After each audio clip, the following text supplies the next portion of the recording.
তোমার কোনো বুদ্ধি আছে নাকি নেই? নয় মালিক, কেউ কি সাদা জুতোর ওপর কালো পালিশ লাগায়?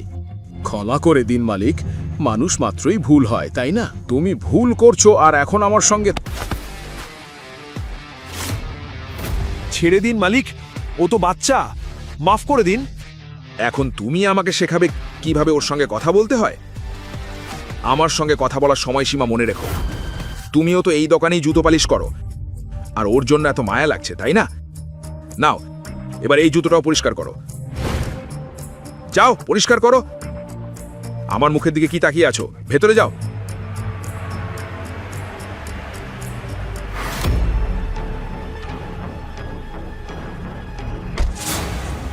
মুকেশজি, আমি কিভাবে সাহায্য করতে পারি? শিবয়, আমি মুকেশ বাজাজ, শহরের সবচেয়ে বড় কনস্ট্রাকশন কোম্পানি বাজাজ কনস্ট্রাকশনের মালিক। শিবয়, দয়া করে আমার নাতনি নন্দিনীকে বিয়ে করো। স্যার, কিন্তু আপনি এটা কেন করতে চান? আর আপনার নাতনি কেন আমার মতো একজন জুতো পালিশওয়ালাকে বিয়ে করবে? সবার সামনে আমি এসব বলতে পারবো না। দয়া করে আমার সঙ্গে আসো। শিবয়, আমি জানি তুমি আসলে কে, আর এটাও জানি তুমি কেন জুতো পালিশওয়ালার মতো জীবন কাটাও। কি? কিন্তু আপনি এসব, বাকি সবকিছু এই কাগজে লেখা আছে।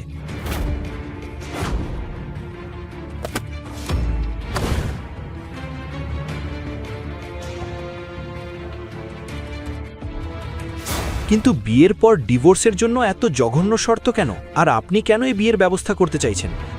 আর আপনি আমার সম্পর্কে সব জানেন কিভাবে? বিয়ের পর সবকিছু জানতে পারবে। নিজের গোপন রহস্য লোকানোর জন্য শিবাইকে এই বিয়েতে রাজি হতে হয়। মুকেশ বাজাজ যখন নন্দিনীর মা রেখাকে এই বিয়ের কথা জানান, তখন বাজাজ ম্যানশনে তোলপাড় শুরু হয়ে যায়। আমরা কোটি কোটি টাকার মালিক, আর আপনি আপনার নাতনির বিয়ে ঠিক করেছেন এক জুতো পালিশওয়ালার সঙ্গে। আমি যা করছি ভেবেচিন্তেই করছি। নন্দিনীর বিয়ে ওই জুতো পালিশওয়ালা সেবায়ের সঙ্গেই হবে, আর কারো সঙ্গে নয়। এই বিয়েটা খুব জরুরি। এই বিয়ের পর নন্দিনীর জীবন রাতারাতি বদলে যাবে। বদলাবে না, বরং নষ্ট হয়ে যাবে, ধ্বংস হয়ে যাবে। আপনি কেন বোঝেন না পাপাজি? ঠিক আছে, আপনি যদি কিছুই না করেন, তাহলে আমি আমার শাশুড়ির সঙ্গে কথা বলবো। শাশুড়িমা, শাশুড়িমা, দেখুন শ্বশুরমশাই কি বলছেন, দয়া করে ওনাকে বোঝান। এই বিয়েটা প্রয়োজনীয়। আমি নিজে আমার ব্যক্তিগত পুরোহিত দিয়ে ওদের কুণ্ডলী মিলিয়েছি। যে ছেলে নন্দিনীর জীবনে আসছে সেটা কোনো কাকতালীয় ঘটনা নয়। এই সম্পর্কটা স্বয়ং ভগবান ঠিক করে রেখেছেন। শাশুড়িমা, আপনি কি বলছেন? কুণ্ডলিতে যা লেখা আছে সেটাই কি আমাদের মেনে নিতে হবে? ঠিক আছে, আপনিও যদি আমাকে সমর্থন না করেন তাহলে ঠিক আছে, আমি একাই আমার মেয়েকে এই বিয়ে থেকে বাঁচাবো। যদি কেউ আমাকে ওই শিবাইকে বিয়ে করতে বলে, আমি নিজের শিরা কেটে ফেলব। নন্দিনী, প্লিজ প্লিজ প্লিজ থামো, এটা করো না, থামো থামো, দয়া করে কিছু করো না, ওই ছুরিটা ফেলে দাও। না মা, আমার জীবন নষ্ট হয়ে যাবে। তুমি কি ওই শিবাইকে দেখেছো? গরিব, অশিক্ষিত, পুরনো ছেঁড়া কাপড় পরে থাকে, কে জানে আমাকে কোন বস্তিতে নিয়ে যাবে। এসব জানার পরও তোমরা চাও আমি ওকে বিয়ে করি? না না নন্দিনী, তোমাকে কোথাও যেতে হবে না। বিয়ের পর শিবাই এখানেই আমাদের সঙ্গে থাকবে। তোমাকে তোমার বিলাসিতা ছাড়তে হবে না। না, তবু আমি ওকে বিয়ে করব না। আর যদি দাদু জোর করেন তাহলে আমি নিজের জীবন শেষ করে দেব। থামো থামো, 1 মিনিট, আমাকে বোঝাতে দাও। পাপাজি, আপনি কেন এসব করছেন? কেন নিজের নাতনির জীবন নিতে চাইছেন? আজই, এই মুহূর্তে যদি এই সম্পর্ক না ভাঙেন, আমি আপনার বিরুদ্ধে কেস করব। ঠিক আছে, তাহলে আমিও কি কেস করব তোমার বিরুদ্ধে? নন্দিনীর বাবার মৃত্যুর আগে যে সত্যটা সামনে এসেছিল সেটা মনে আছে? যদি না চাও সেই সত্য আবার প্রকাশ পাক, তাহলে নিজে থেকেই এই বিয়েতে রাজি হও, আর তোমার মেয়েকেও বোঝাও ওকে বিয়ে করতে। মুকেশ বাজাজের এই একটিমাত্র সতর্কবার্তায় রেখা এতটাই চুপ হয়ে গেল যে সে নন্দিনীকে নিয়ে সেখান থেকে চলে গেল। এসব কি চলছে? সময় এলে আমি রেখাকে সব বলবো, আগে বিয়েটা হোক। এবার আর কেউ এই বিয়ে আটকাতে পারল না। বিয়ের আসল সত্য না জেনেই রেখা আর নন্দিনীকে রাজি হতে হলো। বিয়ের দিন এগিয়ে আসছিল, কিন্তু নন্দিনী এখনো একবারও শিবায়ের সঙ্গে দেখা করেনি। এই কথাটা শিবায়কে ভেতর থেকে কুড়ে কুড়ে খাচ্ছিল। আগামীকাল আমাদের বিয়ে, কিন্তু আমরা এখনো ঠিকভাবে কথাই বলিনি। সে আমার ফোন ধরে না, মেসেজের উত্তর দেয় না। মনে হয় নন্দিনী আমাকে একেবারেই মেনে নিতে চায় না। শুধু বিয়েটা হতে দাও, নন্দিনী তোমাকে মেনে নেবে। আপনি কি বোঝাতে চাইছেন? আপনি তো আমাকে বলেছিলেন নন্দিনী নিজের ইচ্ছেতেই বিয়ে করছে, কিন্তু আপনার কথা শুনে মনে হচ্ছে আপনি ওকে জোর করছেন। জোর করলে কি হয়েছে? এটা আমার আর আমার নাতনির ব্যাপার, তুমি হস্তক্ষেপ করো না। মুকেশজি, হয়তো আপনি ভুলে যাচ্ছেন যে আমি আমার পরিবারের কারণে বাধ্য হয়েছি, কিন্তু আমি অসহায় নই। ও, এত অ্যাটিটিউড। ঠিক আছে, বিয়ে ভেঙে দাও, কিন্তু তখন আমি সবাইকে বলবো যে তুমি কোনো জুতো পালিশওয়ালা নও, আসলে তুমি অন্য কেউ। মুকেশ বাজাজ এমন এক জাল বুনেছিলেন যেখান থেকে কারও পালানোর উপায় ছিল না। আর পরের দিন অনিচ্ছা সত্ত্বেও বাজাজ পরিবারের একমাত্র নাতনি বিয়ে করল জুতো পালিশওয়ালা শিবাইকে।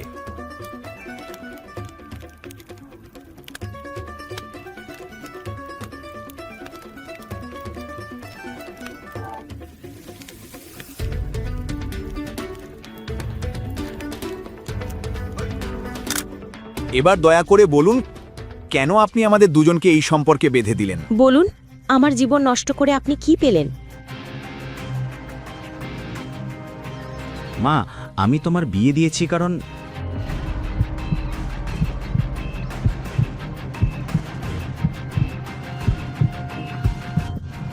দাদু, কি হচ্ছে এসব?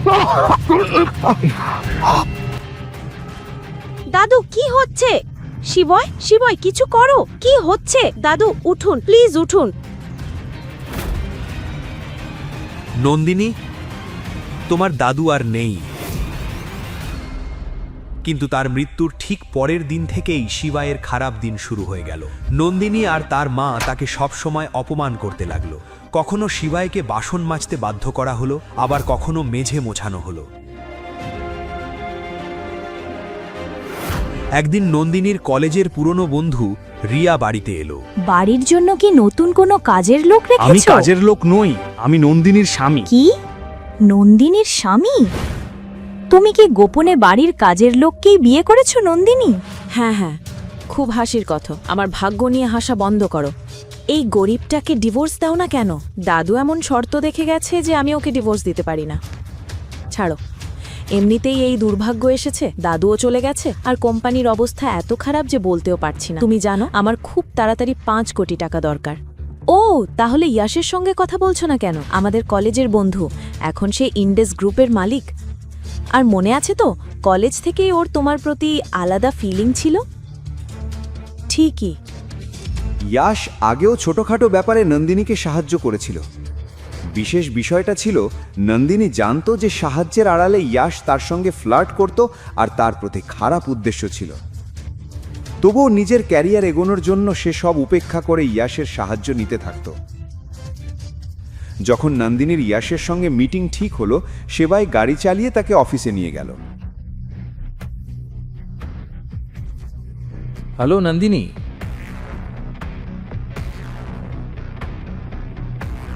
দেরি হলে কেন? সব ঠিক আছে তো? হ্যাঁ, সব ঠিক আছে। সরি, ট্রাফিকে আটকে গিয়েছিলাম। কোনো সমস্যা নেই, এসো। আচ্ছা, উনি কে? তোমার ড্রাইভার? আমি নন্দিনীর স্বামী শিবায়। ও, স্বামী। হাই,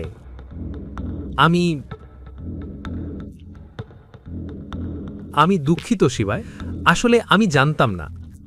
আচ্ছা, তুমি কি করো? তোমার ব্যবসা কি? আসলে আমার কোনো চাকরি নেই, আমি খুব একটা পড়াশোনা করিনি, তাই। এই গরিব লোকটা নন্দিনীর মতো মেয়ে পেয়ে গেল। বাহ, যাই হোক, আমার জন্য ভালোই হলো। এবার ওকে ফাঁদে ফেলতে শুধু একটু টাকা ছুড়ে দিলেই হবে। ও, এসব কিছুই না, নন্দিনীর জন্য এতটুকু তো আমি করতেই পারি। আচ্ছা, আমাদের কোম্পানিতে একটা ভ্যাকেন্সি আছে, তুমি কাজ করবে?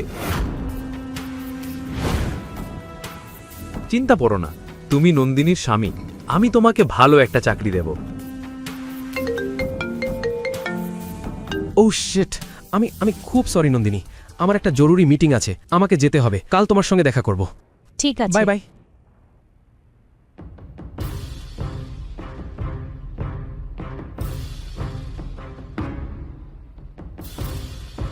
ওকে বলার কি দরকার ছিল যে তুমি আমার স্বামী, আর তুমি যে বেকার সেটাও বলে দিলে? এসব বললে, কিন্তু যখন ও তোমাকে চাকরির অফার দিল তখন কেন রাজি হলে না? আর কতদিন আমাকে বসিয়ে বসিয়ে তোমাকে খাওয়াতে হবে? নন্দিনী, যশের দৃষ্টিটা আমার ঠিক লাগছে না। সে তোমাকে টাকা দিচ্ছে কোম্পানি বাঁচানোর জন্য নয়, সে টাকা দিচ্ছে কারণ তার তোমার প্রতি খারাপ উদ্দেশ্য আছে। চুপ করো। কোম্পানি চালাতে কি লাগে তুমি কি জানো? অলস লোকের মতো অজুহাত দিও না। জানি না দাদু কি ভেবে তোমাকে আমার মাথায় চাপিয়ে দিয়ে স্বর্গে চলে গেল। নন্দিনী, দেখো, ব্যাপারটা এমন নয়। দেখো, আমার 5 কোটি টাকা দরকার, আর যদি সেটা না পাই তাহলে আমাকেও তোমার মতো বাসন মাজতে হবে, যেটা আমি করব না। তাই ইয়াশের চাকরির অফারটা মেনে নেওয়াই ভালো। জানো, যদি দাদুর শর্ত না থাকতো আমি অনেক আগেই তোমাকে ডিভোর্স দিয়ে দিতাম। ঠিক আছে নন্দিনী, আমি তোমার কথায় রাজি, আমি এই চাকরিটা করব। ভালো। এটা শুনে নন্দিনী খুব খুশি হলো আর সঙ্গে সঙ্গে সেই ইয়াশকে ফোন করে শিবায়ের সিদ্ধান্ত জানিয়ে দিল। ঠিক আছে, কাল ওকে অফিসে নিয়ে এসো ইন্টারভিউয়ের জন্য। ঠিক আছে, বাই বাই। কি স্যার, আপনি নন্দিনীর গরিব স্বামীকে আমাদের কোম্পানিতে চাকরি দেবেন? তাহলে আমাদের সুনাম কি হবে? কি মনে করছো আমি কি রাস্তা থেকে যাকে তাকে তুলে এনে কোম্পানিতে রাখবো? কোম্পানি কি কোনো দাতব্য সংস্থা? আচ্ছা, আমাদের কোম্পানিতে টয়লেট পরিষ্কার করার লোক দরকার আছে, তাই না? বুঝে গেছি স্যার। পরের সকালে নন্দিনী শিবাইকে ইয়াশের অফিসে নিয়ে গেল। পুরো পথ জুড়ে নন্দিনী শিবাইকে বোঝাতে থাকলো ইন্টারভিউতে কিভাবে কথা বলতে হবে। Okay okay sir. Hi. Hi Nandini, how are you? I am good. Come in, sit down, come here. Hey, wait. Menuka, listen. Yes sir. শিবাইকে বাইরে নিয়ে গিয়ে ফর্মটা ফিল আপ করাও। ফাইন। আর শোনো, বাইরে গিয়ে সবাইকে বলে দিও যেন আমাকে ডিস্টার্ব না করে। নন্দিনীর সঙ্গে আমার একটা পার্সোনাল কথা আছে, বুঝেছো? এসব দেখে শিবাই বিরক্ত হচ্ছিল, কিন্তু নন্দিনীর জন্য সে চুপ করে রইল।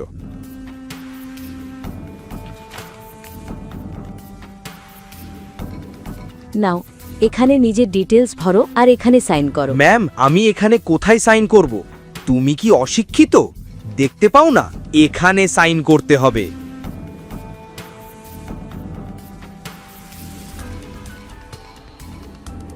শিবাই যখন ফর্মে নিজের তথ্য লিখছিল, ঠিক তখনই ম্যানেজার দৌড়ে ইয়াশের কেবিনে ঢুকল।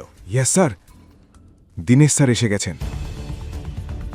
ইয়াশের কাকা দীনেশ ছিলেন একজন প্রাক্তন আর্মি অফিসার এবং এখন উজ্জয়নের অন্যতম বড় ব্যবসায়ী। ইয়াশ তার সঙ্গেই কাজ করত এবং তার টাকাতেই চলত। নন্দিনী, আমাদের যেতে হবে, চলো।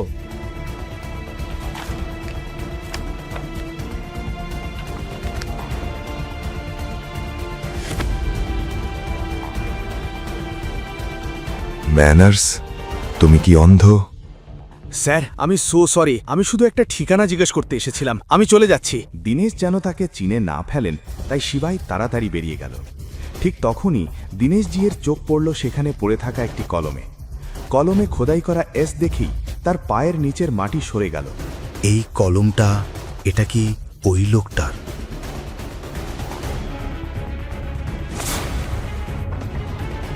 মিস্টার শিবাই, 3 বছর ধরে কোথায় ছিলেন আপনি?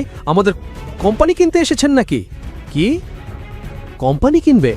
ওই লোকটাকে দেখতে এমন লাগে যে সে একটা সামোসাও কিনতে পারবে। আসলে সে আমার বন্ধু নন্দিনীর স্বামী। ওর কোনো কাজ নেই, তাই আমি ভেবেছিলাম ওকে একটু কাজ দিই। আপনি ওকে বকেছেন, তাইও চলে গেছে। তুমি কি পাগল হয়ে গেছো ইয়াশ? এই কলমটা দেখো, এই চিহ্নটা দেখো। এই চিহ্ন শুধু তাদেরই হয় যারা... কথা বলতে বলতে এই দীনেশজি থেমে গেলেন, কিন্তু এসব শুনে ইয়াশের অবস্থাও খারাপ হয়ে গেল। জীবনে প্রথমবার সে তার কাকার মুখে এমন ভয় দেখল। স্যার, আপনি কাকে নিয়ে কথা বলছেন? শিবাই সম্পর্কে আপনি কি ভাবছেন? ম্যাডাম, আপনি সত্যিই জানেন না আপনার স্বামীকে? আমি জানি না আপনাকে এটা বলা উচিত কিনা। এর মানে শিবায় স্যার উজ্জয়নে আছেন। বড় কিছু ঘটতে চলেছে। আমাকে আমার টিমকে অ্যালার্ট করতে হবে। ম্যাডাম, এই নিন শিবায় স্যারের কলম। দীনেশজির কথা শুনে নন্দিনী ভয়ে কেঁপে উঠল। এসবের মানে কি? এই শিবায় আসলে কে? দীনেশ কাকা একজন আর্মি ম্যান, তবু কেন সে তাকে এত ভয় পাচ্ছে? আতঙ্কিত নন্দিনী বাড়ি ফিরে রেগে গিয়ে বলল, শিবে, তুমি কে? আমি তোমার স্বামী শিবায় মহাদেব। বাজে কথা বন্ধ করো। এই কলমটা আর এর উপর এই চিহ্ন, এর মানে কি? তুমি চলে যাওয়ার পর এই কলমটা দেখে দীনেশজি ঘামে ভিজে গিয়েছিলেন। তুমি কে বলো? এই কলমটা ওই মাঙ্কি ব্র্যান্ড ডান্সম্যানের সঙ্গে ফ্রিতে এসেছিল। আজই প্রথম ব্যবহার করেছি। হতে পারে দীনেশজি এই চিহ্নটা অন্য কিছুর সঙ্গে ভুল বুঝেছেন। না হলে বলো তো নন্দিনী, কলমটা যদি এতই গুরুত্বপূর্ণ হতো তাহলে কি আমি ওটা সেখানে ফেলে আসতাম? ঠিক তখনই নন্দিনীর একটা ফোন এলো আর সে চলে গেল। পরের সন্ধ্যায় ছিল নন্দিনীর কলেজ রিইউনিয়ন পার্টি। নন্দিনী, তুমি আজ খুব সুন্দর লাগছো, কিন্তু এত তাড়াহুড়ো ছিল যে গয়না পরতে ভুলে গেলে। ও সরি, ভুলেই গিয়েছিলাম। তোমার স্বামী তো তোমাকে চপ্পলে কিনে দিতে পারে না, হার তো দূরের কথা। যাই হোক, দেখো, আমার স্বামী গত রাতে আমাকে 3 কোটি টাকার নেকলেস গিফট করেছে। গত কয়েকদিন ধরে তার কোম্পানি বড় ক্ষতির মুখে পড়েছিল আর সে একজন ইনভেস্টর খুঁজছিল। কলেজে যে ধনী সহপাঠী দেব তার সঙ্গে ফ্লার্ট করত, সেও এই পার্টিতে এসেছিল। নন্দিনী ভাবল, দেবকে দিয়ে কোম্পানিতে ইনভেস্ট করানো যায় না কেন? হাই দেব। ঠিক তখনই শিবায় একটা ফুলের তোড়া নিয়ে সেখানে এলো। ক্লাবের ভিড়ের মধ্যে শিবায়ের চোখ নন্দিনীকে খুঁজছিল। এক কোণে নন্দিনীকে ওয়াইন খেতে দেখে সে সঙ্গে সঙ্গে তার দিকে ছুটে গেল। শিবায়কে দেখেই নন্দিনী রেগে গেল। তুমি এখানে কি করছো? আর এগুলো কি নোংরা কাপড় পরেছো? চপ্পল পরে এসেছো? হোটেল তোমাকে ঢুকতে দিল কিভাবে? তুমি এইটা বাড়িতে ভুলে গিয়েছিলে, সেটা দিতে এসেছি। আর এই ফুলের তোড়া এসব কি? তুমি হয়তো ভুলে যাচ্ছ যে আজ আমাদের 3য় বিবাহ বার্ষিকী, তাই আজ আমি নিজের সম্পর্কে তোমাকে কিছু বলতে এসেছি।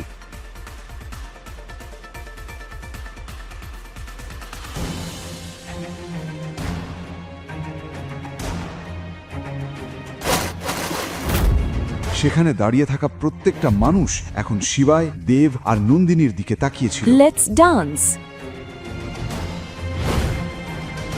নন্দিনী, একবার আমার কথা শোনো, আমি তোমাকে পুরো সত্য যা বলবো। এই ফুলগুলো দেখছো? আমার জীবনে তোমার মূল্য ঠিক এরকমই। এখান থেকে বেরিয়ে যাও, বেরিয়ে যাও। নন্দিনী, আমার সঙ্গে চলো। হেই, এত হইচই কেন মান? Nandini baby relax. তোমার স্বামী কোনো কাজের না, আমি আছি।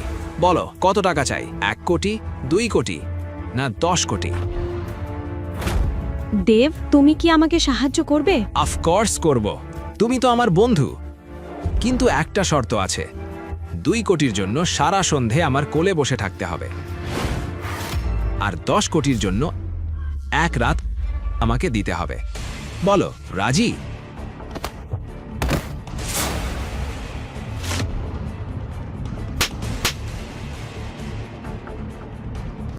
তুমি কি করছো? তুমি কি পাগল? এই বেচারা লোকটা আমাকে সাহায্য করছিল। এক্ষুনি ক্ষমা চাও, ক্ষমা চাও। ক্ষমা চাইবো? নন্দিনী, আমার চপ্পল ওর কাছে ক্ষমা চাইবে না। তুমি আমার সঙ্গে চলো। এখানে শিবায় মাহেশ্বরীকে। আমি শিবায় মাহেশ্বরী। আর যদি মরতে না চাও তাহলে তোমার গুন্ডাগুলো নিয়ে এখান থেকে বেরিয়ে যাও।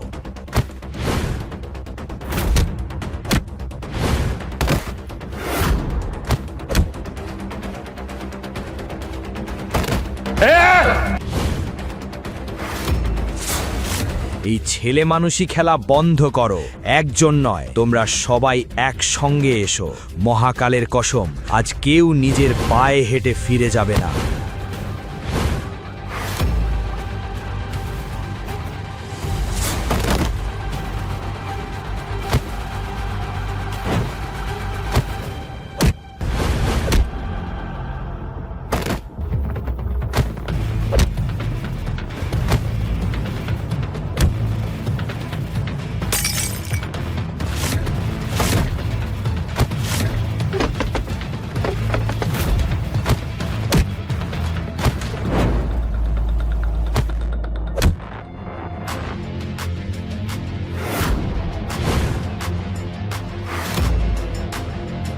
হেডশট!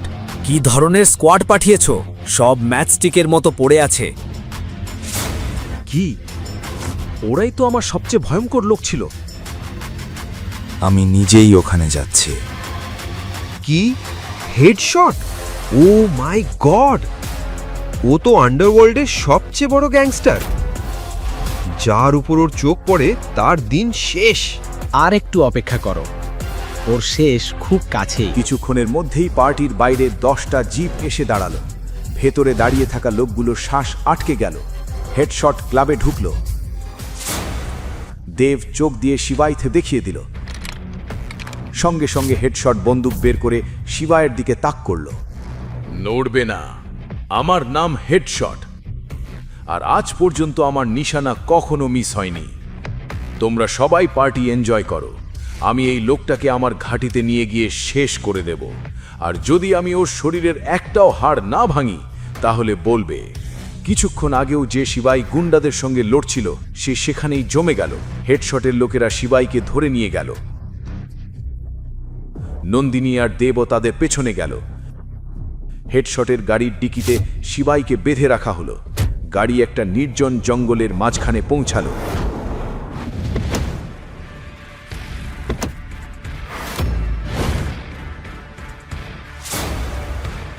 ডিকি খুলতেই সবার মুখ ফ্যাকাশে হয়ে গেল। শিবাই সেখানে নেই।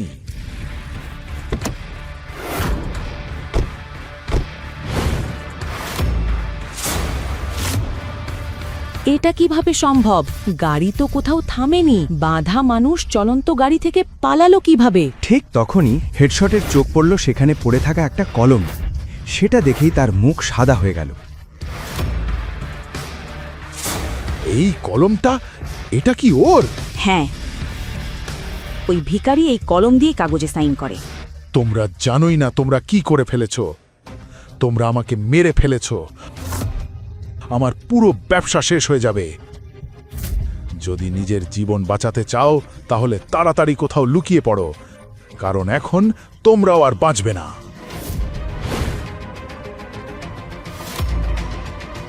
3 বছর পর আজ সব কমান্ডোরা প্রথমবার শিবাইকে দেখছিল।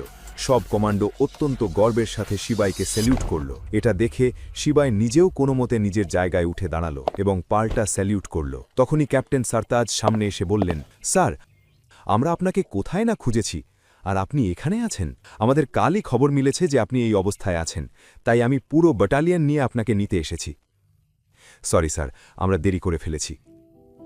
শিবাই বলল, না ক্যাপ্টেন, তুমি একদম সঠিক সময়ে এসেছ। চলো আমরা এখান থেকে বেরোই। আমাকে বাজাজ ম্যানশনে ড্রপ করে দাও। এত সব হয়ে যাওয়ার পরেও শিবায় নন্দিনীর কথাই ভাবছিল। তার চোখে গতরাতের সেই আগুনের শিখা জ্বলছিল যা নন্দিনী ধরিয়ে দিয়েছিল।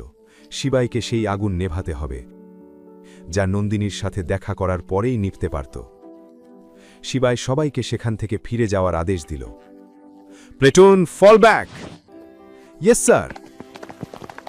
এই শব্দের প্রতিধ্বনিতে আজাদনগর পুলিশ স্টেশন কেঁপে উঠল এবং সেখানকার সমস্ত অফিসার ও কনস্টেবল শিবাইকে সালাম না করে থাকতে পারল না। শিবাই পুলিশ স্টেশন থেকে বেরিয়ে দ্রুত গাড়িতে উঠে বসল। সব কমান্ডোরাও তার পিছু পিছু দৌড়ে গাড়িতে গিয়ে বসল। শিবাইয়ের আদেশ পাওয়া মাত্রই সবকটি গাড়ি একের পর এক বাজাজ ম্যানশনের দিকে রওনা দিল।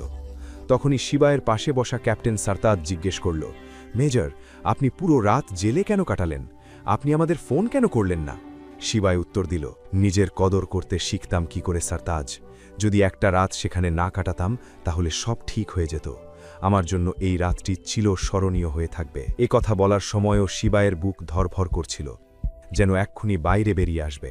নন্দিনীর কাছ থেকে তার কোনো প্রত্যাশা ছিল না, তবুও তার সেই তিক্ত কথাগুলো মনে পড়তেই শরীরের মধ্যে একটা শিহরণ বয়ে যাচ্ছিল। মেজর, আমাকে আপনাকে কিছু বলার আছে, সারতাজ বলল। আপনার মনে থাকবে 5 বছর আগে আমরা জম্মু কাশ্মীরে বেআইনি কার্যকলাপ নিয়ে কিছু শর্তে চুক্তি করেছিলাম, কিন্তু এখন আমরা তা পূরণ করতে পারছি না। তাই ওখানকার বেআইনি সংগঠনগুলো চুক্তি ভেঙে দিয়েছে এবং আমাদের উপর যে কোনো সময় হামলা করতে পারে। আমাদের আপনাকে প্রয়োজন মেজর, আপনাকে ফিরে আসতেই হবে। আমি সেই দুনিয়া 3 বছর আগেই ছেড়ে দিয়েছি, এখন আমি একজন সাধারণ মানুষ। পুরো কনভয়টি এখন মহালক্ষ্মীনগরের দিকে ছুটছিল। রাস্তায় 10টি কালো এসইউভি আর উপরে 2টি হেলিকপ্টার এমনভাবে যাচ্ছিল যেন কোনো ট্রেনের দীর্ঘ লাইন বাজাজ ম্যানশনের দিকে রওনা দিয়েছে। অন্যদিকে নন্দিনী ঘর থেকে বেরিয়ে জাসের সাথে পুলিশ স্টেশনের দিকে যাচ্ছিল। ঠিক তখনই তার বাড়ির সামনে এসে এসইউভি এর বহর থামল। সামনের গাড়ির দরজা খুলল এবং গাড়ি থেকে শিবাইকে নামতে দেখে নন্দিনী ও জাস অবাক হয়ে গেল। শিবাইকে সেখানে নামিয়ে দিয়ে কনভয়টি তার গন্তব্যের দিকে এগিয়ে গেল। এই মুহূর্তে শিবায়ের চোখে যেন আগুন জ্বলছে।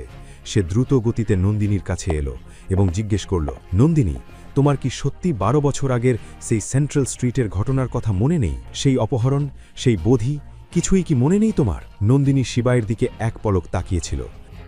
সে কিছু বলার আগেই শিবায় আবার বলল, সেই কিডন্যাপিং, সেই বার্থডে, কিছুই কি মনে নেই তোমার? তুমি কি পাগল হয়ে গেছ? বাইরে কি করে এলে তুমি? তোমার বেল কে করালো? নন্দিনী শিবাইকে এইভাবে দেখে স্তম্ভিত হয়ে গিয়েছিল। কি? তুমি কি করে? আমাকে এই বিষয়ে তোমার সাথে কোনো কথা বলতে হবে না। শিবাই বলল, আমি জীবনে এক বড় শিক্ষা পেয়েছি। কাল যদি তুমি আমার সাথে এই দুর্ব্যবহার না করতে, তাহলে আমি কোনোদিন নিজের কদর করতে শিখতাম না, নিজের কথা কোনোদিন ভাবতেই পারতাম না। নন্দিনী রাগের সাথে বলল, কি আজে বাজে বকছ? তোমার সাথে যা হয়েছে তাতে তোমারই দোষ ছিল। আমি তো তোমাকে জেল থেকে ছাড়িয়ে তোমার উপর দয়া করতে চেয়েছিলাম, কিন্তু... নন্দিনী কিছু বলার আগেই শিবায় তার কথা থামিয়ে দিয়ে বলল, আমার তারাক চাই নন্দিনী, তোমার থেকে। তুমি সেই মানুষ নও যাকে আমি ভালোবেসেছিলাম। ডিভোর্সের কথা শুনে সবাই অবাক হয়ে গেল। শিবায় নন্দিনীর থেকে আলাদা হতে চাইছিল। নন্দিনীর অহংকার প্রচণ্ডভাবে আহত হল। সে রেগে বলল, তুমি আমাকে তালাক দেবে? শিবায়, আমি তোমার যোগ্যতার অনেক উপরে। শিবায়ের মুখে ছিল আত্মবিশ্বাস, কিন্তু নন্দিনী একটা কথা বুঝতে উঠতে পারছিল না। সে বলল, কিন্তু তুমি তো জেলে ছিলে, তাহলে তোমার জামিন কে করালো? যশ উপহাস করে বলল, ওই লোকগুলো যারা ওকে বাড়ি পর্যন্ত ছেড়ে গেল, ওদের পায়ে নিশ্চয়ই অনেক ধরেছে, তখন গিয়ে জামিন মিলেছে। শিবায় নন্দিনীর চোখের দিকে তাকিয়ে বলল, মাফ করবেন, বর্তমানে আমি এটাই শিখেছি যে নিজের সম্মান বিক্রি করতে আমি পারব না। শিবায় নিজের সম্মানের জন্য গোটা দুনিয়ার সাথে লড়াই করতে প্রস্তুত। 12 বছর পুরনো ভালোবাসার শেষ কি আজ ডিভোর্সের মাধ্যমেই হবে? শেষ পর্যন্ত শিবায় আসলে কে, আর কি সেই রহস্য? শিবায়ের মেজাজ আজ কিছুটা অন্যরকম লাগছিল, কিন্তু শিবায়ের এই কথা শুনে নন্দিনীর রাগ ফেটে পড়ল। তুমি কে আমাকে এভাবে কথা বলার? পুরো ইন্দোর জানে তোমার সম্মান কতটুকু। বড় এসেছেন আমাকে সম্মানের কথা শেখাতে। নন্দিনীর এই কথা শুনে শিবায় চুপ থাকার পাত্র ছিল না।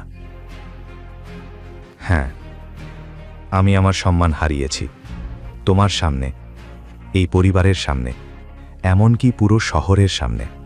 কিন্তু তুমি কখনোই আমার ভালোবাসা দেখতে পাওনি। আমার ছোট ছোট প্রচেষ্টাগুলো তোমার চোখে পড়েনি। তোমার কি মনে হয় মানুষের গালি শুনতে আমার ভালো লাগে? তুমি শুধু সেটুকুই দেখেছ যা এই দুনিয়া আর তোমার মা তোমাকে দেখিয়েছে। আমার ভালোবাসা তুমি কখনোই বুঝতে পারোনি।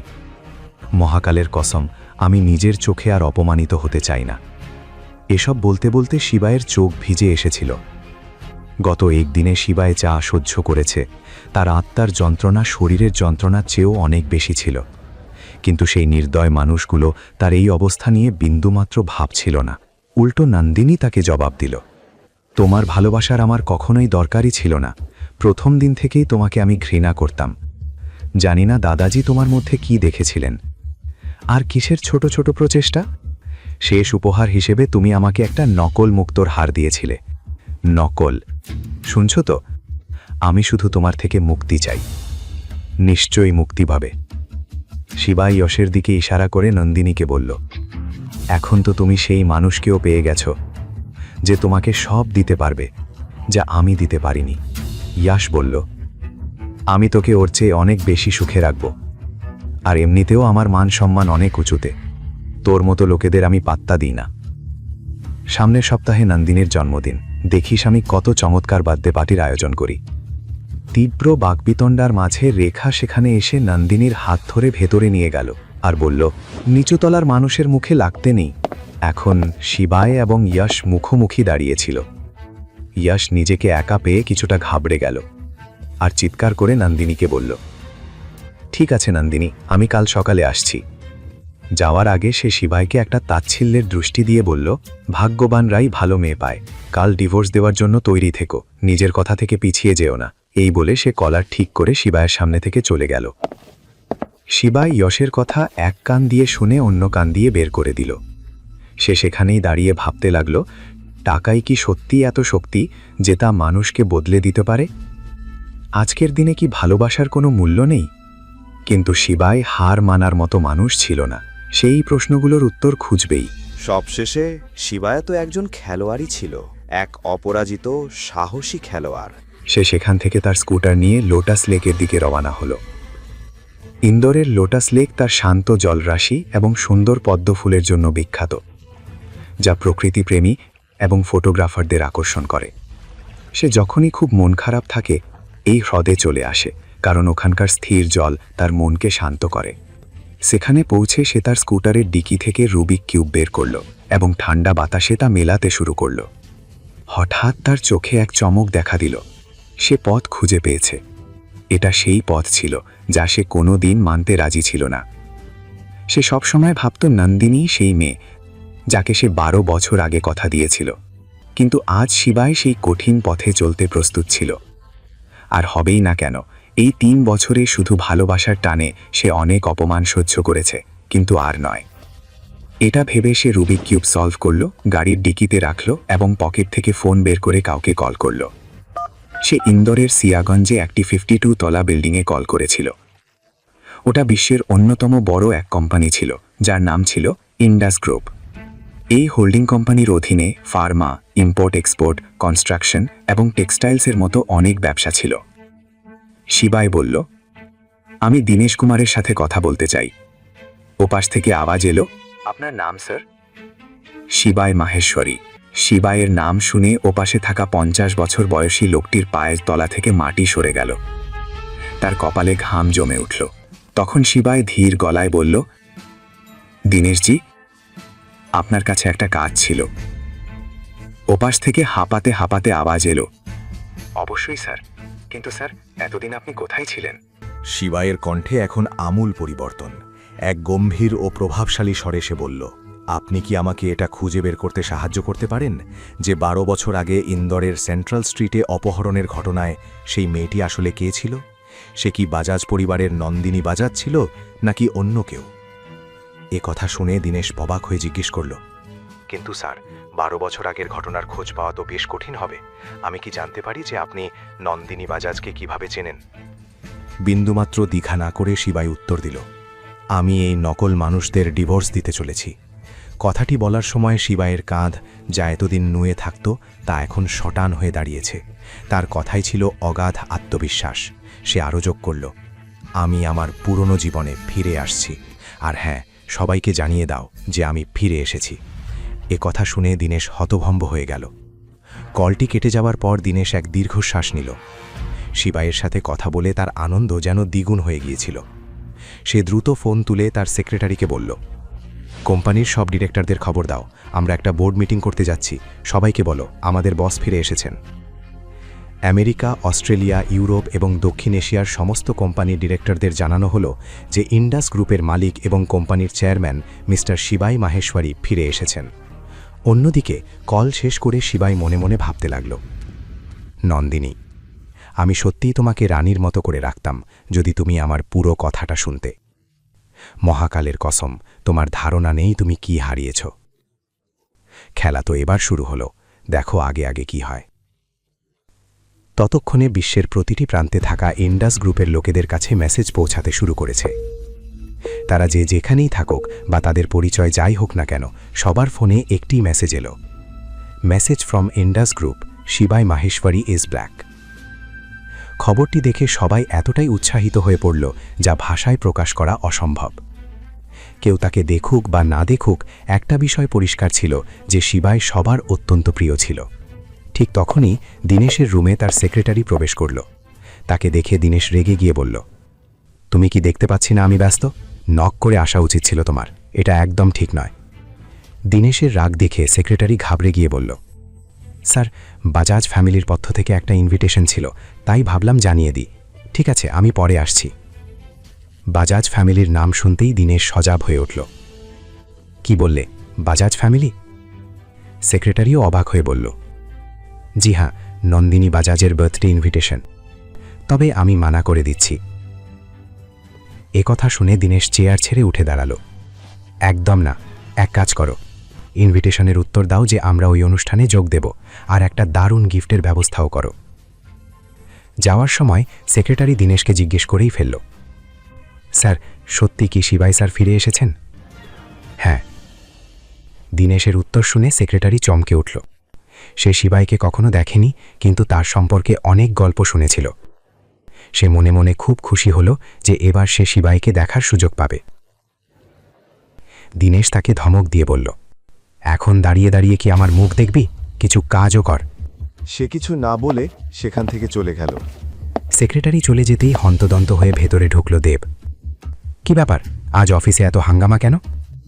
দেব সেই ছেলেটি যে রিউনিয়ন পার্টিতে নন্দিনীকে কুপ্রস্তাব দিয়েছিল, আর দীনেশ ছিল দেবের কাকা, যে কথা শিবাই জানত না।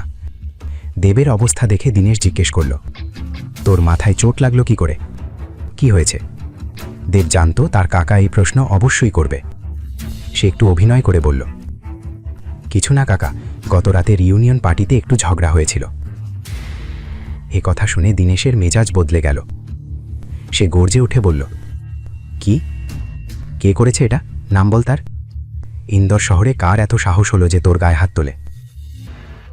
দেব সত্যিটা বলতে চেয়েও বলতে পারল না।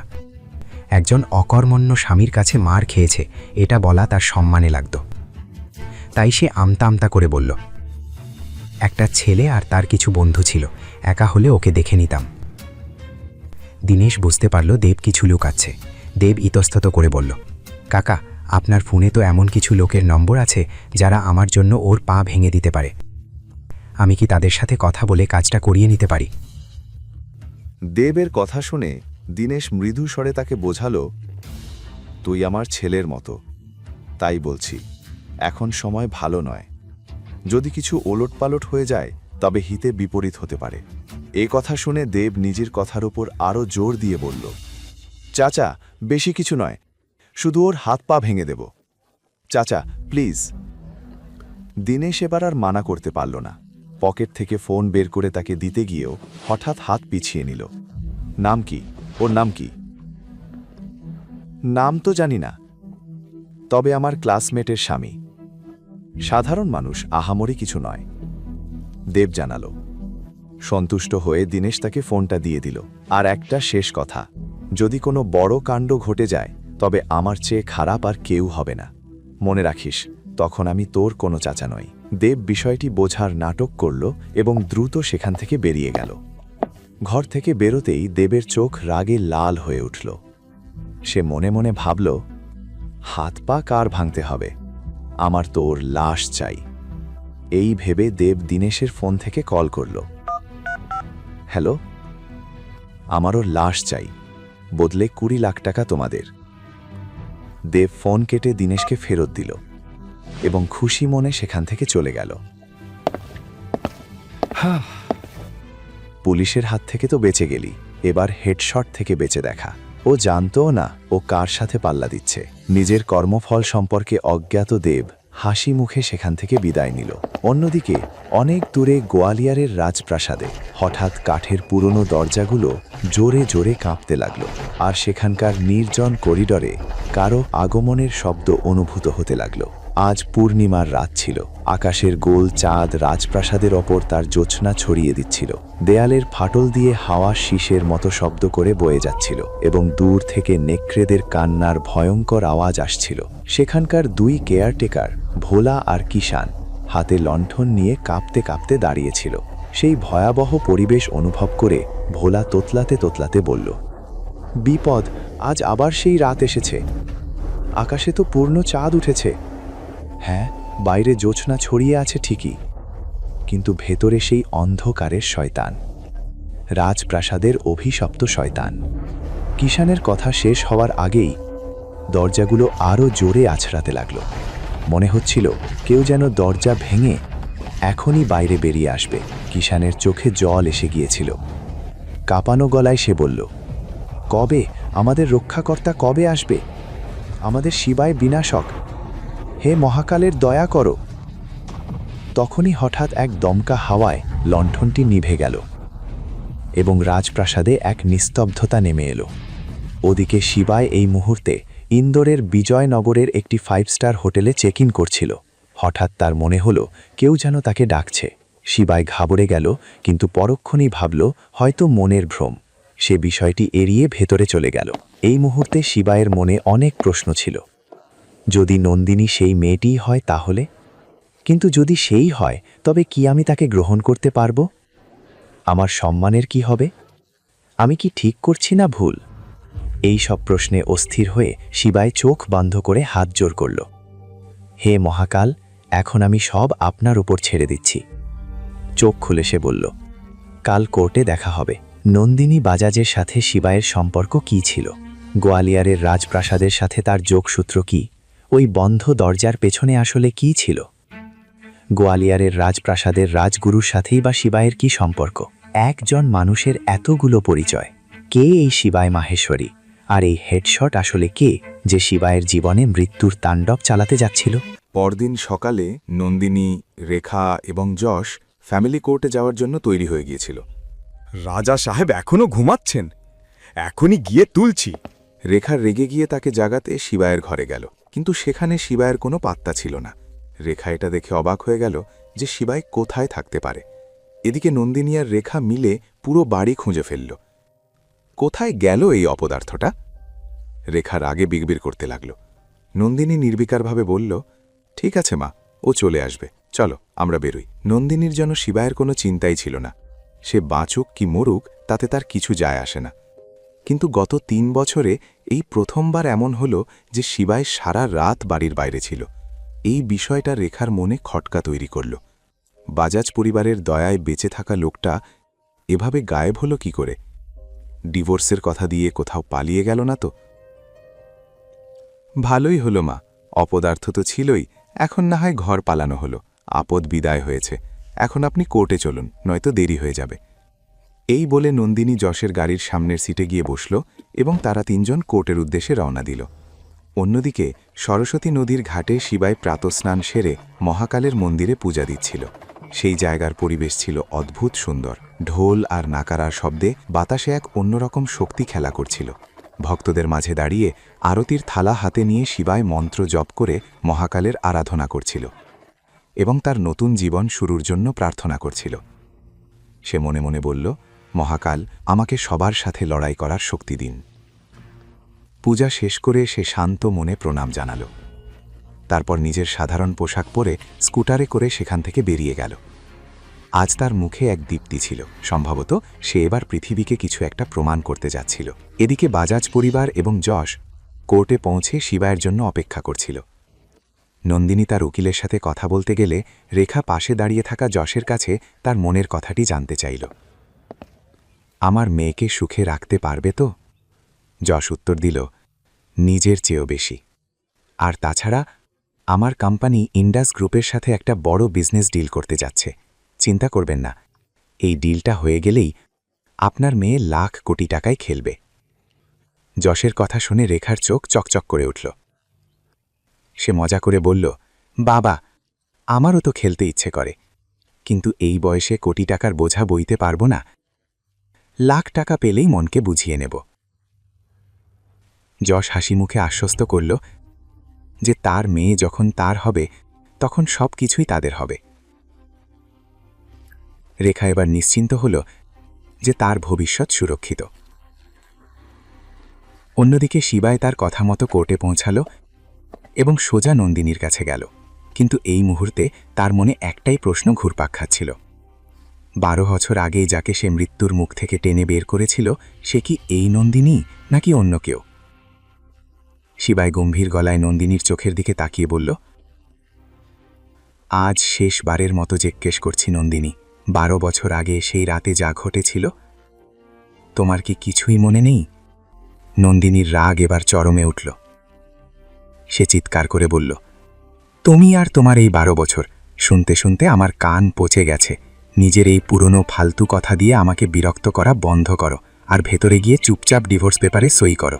নন্দিনী শিবায়কে অর্ডার দিল। ভেতরে গিয়ে নন্দিনী এত দ্রুত সই করল যেন সে বছরের পর বছর ধরে এই দিনটার জন্যই অপেক্ষা করছিল। যশ খোঁচা দিয়ে বলল, এই ভিখারির থেকে ডিভোর্স নিয়ে তুমি খুব ভালো করেছ। রেখাও মুখ বাঁকিয়ে বলল, আমাদের দয়ায় খেয়ে পড়ে বেঁচে থাকা লোকটা, এবার তোর কি হবে? যশ হাসলেও শিবায় কিন্তু রাগ করল না, বরং তার মুখে ছিল এক শান্ত হাসি। শিবায় সই করা মাত্রই বাজাজ পরিবার আর যশ সেখান থেকে চলে গেল। তারা আর এক মুহূর্তের জন্য শিবায়ের মুখ দেখতে চাইছিল না। শিবায় যখন কোর্টের সিঁড়ি দিয়ে নিচে নামছে ঠিক তখনই কোর্টের বাইরে 20টি বিলাসবহুল গাড়ি এসে থামল। সব গাড়ির দরজা একসাথে খুলল এবং দেখতে দেখতে দেহরক্ষীদের এক বিশাল বাহিনী সেখানে জমা হল। এই সময় একটি কালো গাড়ির দরজা খুলল, যেখান থেকে 70 বছর বয়সী এক বৃদ্ধ মাথায় রাজকীয় পাগড়ি বেঁধে বাইরে বেরোলেন। শিবায়কে সামনে দেখে তিনি খুশিতে আত্মহারা হয়ে পড়লেন এবং দৌড়ে গিয়ে শিবায়কে জড়িয়ে ধরলেন। রাজপ্রাসাদ তোমার অপেক্ষায় আছে। একজন রাজা ছাড়া প্রাসাদ অসম্পূর্ণ। আমার এই বৃদ্ধ কাঁধ এখন আর দায়িত্বের বোঝা বইতে পারবে না। শিবায় রাজগুরুকে দেখে খুব খুশি হল এবং তার পা ছুঁয়ে প্রণাম করল। রাজগুরু শিবায়কে গাড়িতে বসালেন এবং প্রাসাদের দিকে রওনা দিলেন। কনভয় এগোতেই একটি গাড়ি যা আগে থেকেই কোর্টে মজুদ ছিল তাদের পিছু নিতে শুরু করল। শিবায় মনে একরাশ রহস্য নিয়ে তার পুরনো পৃথিবীতে ফিরে যাচ্ছিল। তার কনভয় ইন্দোর শহর ছাড়িয়ে অনেক দূর এগিয়ে গিয়েছিল। ঠিক তখনই ফোন বেজে উঠল। কলটি ছিল ইন্ডাস গ্রুপের দীনেশ সিংয়ের। ফোনে কথা যত এগোতে লাগল শিবায়ের মুখের অভিব্যক্তিও পাল্টাতে শুরু করল। আমাকে দ্রুত ইন্ডাস টাওয়ারে নিয়ে চলো, জলদি। ফোন কেটেই শিবায় ড্রাইভারকে বলল। এ কথা শুনে রাজগুরুও চিন্তিত হয়ে পড়লেন। কি হলো? তুমি তো আমাদের সাথে গোয়ালিয়র আসছিলে। আমার সেখানে যাওয়া খুব জরুরি। আপনি যান, এই কাজ শেষ করে আমি চলে আসব। রাজগুরু একথা শুনে খুশি ছিলেন না, কিন্তু শিবায় যখন একবার বলে দিয়েছে তো দিয়েছে। এরপর কনভয় ইন্ডাস গ্রুপের বিল্ডিংয়ের সামনে থামল এবং শিবায় দৌড়ে ভেতরে চলে গেল। অন্যদিকে আগের দিন সন্ধ্যায় শহরের মাঝখানে একটি গোপন ক্লাবের বেসমেন্টে, যেখানে সব ধরনের অবৈধ কাজ হতো, সেখানে একটি জাঁকজমকপূর্ণ মিটিং রাখা হয়েছিল। সেই ঘরে বিলিয়নেয়ার, মিলিয়নেয়ার, খুনি, শার্পশুটার এবং আন্ডারওয়ার্ল্ডের নতুন যোগ দেওয়া লোকে ভর্তি ছিল। আজ থেকে ইস্ট সিটির অংশ হোক বা ওয়েস্ট স্ট্রিট কিংবা সার্রাফা মার্কেট, সবাইকে একটি নাম মনে রাখতে হবে, আর সেটি হলো মেজর শিবা। এখন যখন মেজর ফিরে আসছেন তখন আমাদের সমস্ত ভেদাভেদ ভুলে তাকে স্বাগত জানাতে হবে। আমাদের ভুলে গেলে চলবে না যে তিনি আমাদের জন্য কি করেছিলেন। এই ঘোষণাটি করেছিলেন একজন প্রৌঢ় ব্যক্তি, যিনি তাদের সবার প্রধান বা সুপ্রিম ছিলেন। একটি বড় ঘরের ঠিক মাঝখানে বিশাল কনফারেন্স টেবিল রাখা ছিল। ঘরের শেষ প্রান্তে একটি বার ছিল, যেখানে সাদা গোফওয়ালা একজন লোক বসেছিল। সমস্ত ভাড়াটে খুনিরা কনফারেন্স টেবিলটিকে ঘিরেছিল এবং তাদের সবার শরীরে ট্যাটু ও আঘাতের চিহ্ন ছিল। মিটিং পুরো দমে চলছিল। টেবিল চাপড়ে সবাই এই কথাকে সমর্থন করল। পেছনে দাঁড়িয়ে থাকা দুই নতুন খুনি ডাগা এবং তেজা কিছুটা বিভ্রান্ত ছিল। ইনি কে, যার সম্পর্কে এত কথা হচ্ছে? ডাগা জিজ্ঞেস করলে তেজা বলল, আমি মোটেও জানি না। তারা দুজন বুঝতে পারছিল না এই মেজর আসলে কে। ওই দেখ, ওখানে হেডশট বসে ওকে জিজ্ঞেস করছি। বারে বসে থাকা হেডশট আন্ডারওয়ার্ল্ডের পুরনো খেলোয়াড় ছিল, তাই তারা তার কাছে গিয়ে জিজ্ঞাসা করাটাই ঠিক মনে করল। হেডশট তার সাদা গোফে তা দিচ্ছিল। তার মুখে একটি বড় কাটার দাগ ছিল এবং চোখগুলো ছিল বড় বড়। শুধু উচ্চতাটাই যা কম ছিল, কিন্তু সে কথা বলতো অনেক বড় বড়। আর হবেও না কেন? রাজস্থানের জয়সালমীরের মাটিতে জন্ম হলেও মনে প্রাণে সে ছিল ইন্দোরী। ডাগা এবং তেজা তার কাছে আসতেই সে তাদের দিকে একদৃষ্টে তাকিয়ে রইল। হেডশট, তুমি তো আমাদের চেয়ে অনেক পুরনো। তুমি কি জানো এই মেজার আসলে কে? তেজা কৌতূহল নিয়ে জিজ্ঞেস করল। হেডশট এদিক ওদিক দেখল, হাসল এবং নিচু স্বরে বলল, মা কসম, স্বপ্নেও ভাবিনি। কিন্তু এখানকার অবস্থা সত্যিই খুব খারাপ। তোমরা মেজর শিবাকে চেনো না, আর আমার সামনে দাঁড়িয়ে কথা বলার সাহস দেখাচ্ছ? না না, তোমরা নাবালক। আমি সত্যিই বলছি, এই মিটিং যদি না চলতো তবে আমি তোমাদের দুজনকে মাটির তলায় পুঁতে দিতাম। এখন বলো তো, তোমরা কি জানো 5 বছর আগে কি হয়েছিল? হেডশটের কথা শুনে ডাগা আর তেজা অবাক হয়ে গেল। এটাই তো আমরা জানতে চাই। হেডশট তাদের দুজনের দিকে তাকিয়ে বলল, আমার মনে আছে 5 বছর আগে আন্ডারওয়ার্ল্ডে এক পাগলাটে ভূতের প্রবেশ ঘটেছিল। সে ছিল দিল্লির খুব খাতারনাক লোক। সে যাকে খুশি মেরে ফেলত, টুকরো করে কাটত, এমনকি পুড়িয়েও দিত। আমার মনে আছে তার একটাই স্বপ্ন ছিল, পুরো ভারতের আন্ডারওয়ার্ল্ডে রাজ করা। কিন্তু বলে না, প্রতিটি গল্পে ভিলেনকে মারার জন্য হিরোর আসা তো জরুরি। আর আমাদের গল্পের হিরো হল মেজর শিবা। এ কথা শুনে ডাগা এবং তেজা পুরোপুরি স্তব্ধ হয়ে গেল। যখন মেজার এলেন তখন তিনি সেই ঘোস্টের অবস্থা খারাপ করে দিয়েছিলেন। রাতারাতি তিনি তার তৈরি আন্ডারওয়ার্ল্ডের সাম্রাজ্য তছনছ করে দিয়েছিলেন। আমার আজও মনে আছে তার গলার সেই রুদ্রাক্ষের মালা। হেডশট যেভাবে গল্প বলছিল তা শুনে তেজার চোখ বিস্ময়ে বড় বড় হয়ে যাচ্ছিল। তারপর কি হলো? তেজা উৎসুক হয়ে জিজ্ঞেস করল। হেডশট বলতে থাকল, তিনি সবাইকে ছত্রভঙ্গ করে দিয়েছিলেন। মা কাসাম, সত্যি বলছি, নিজের চোখে তাকে 735 জন পেশাদার খুনিকে মারতে দেখেছি, একা, কোনো অস্ত্র ছাড়া, শুধু নিজের হাত দিয়ে। গল্প শোনাতে শোনাতে হেডশটের মুখের ভাব বদলে যাচ্ছিল। বন্ধুর পাল্লায় পড়ে আমিও অনেক নির্দোষ মানুষের প্রাণ নিয়েছিলাম। ব্যাস, তারপর আর কি? মেজার আমাকে এত মেরেছিলেন আর চিহ্ন হিসেবে মুখে এই কাটা দাগটা দিয়ে দিলেন। ব্যাস, সেদিন থেকেই আমি ওনার ভক্ত হয়ে গেলাম। উনি মহাকালের রূপ। আমাদের মতো খারাপ লোকেদের সাথেও উনি এত ভালো করেছেন। এই দাগটা আজও আমাকে ওনার কথা মনে করিয়ে দেয়। এ কথা শুনে ডাগা আর তেজার চোখ কপালে উঠল। তাদের যেন বিশ্বাসই হচ্ছিল না। ডাগা বলল, মিথ্যেবাদী, তুমি যা খুশি বলবে আর আমরা বিশ্বাস করে নেব। হেডশট শুধু ওদের দিকে তাকিয়ে মুচকি হাসল। তেজা জিজ্ঞাসা করল, তুমি কি কখনো ওনাকে দেখেছ?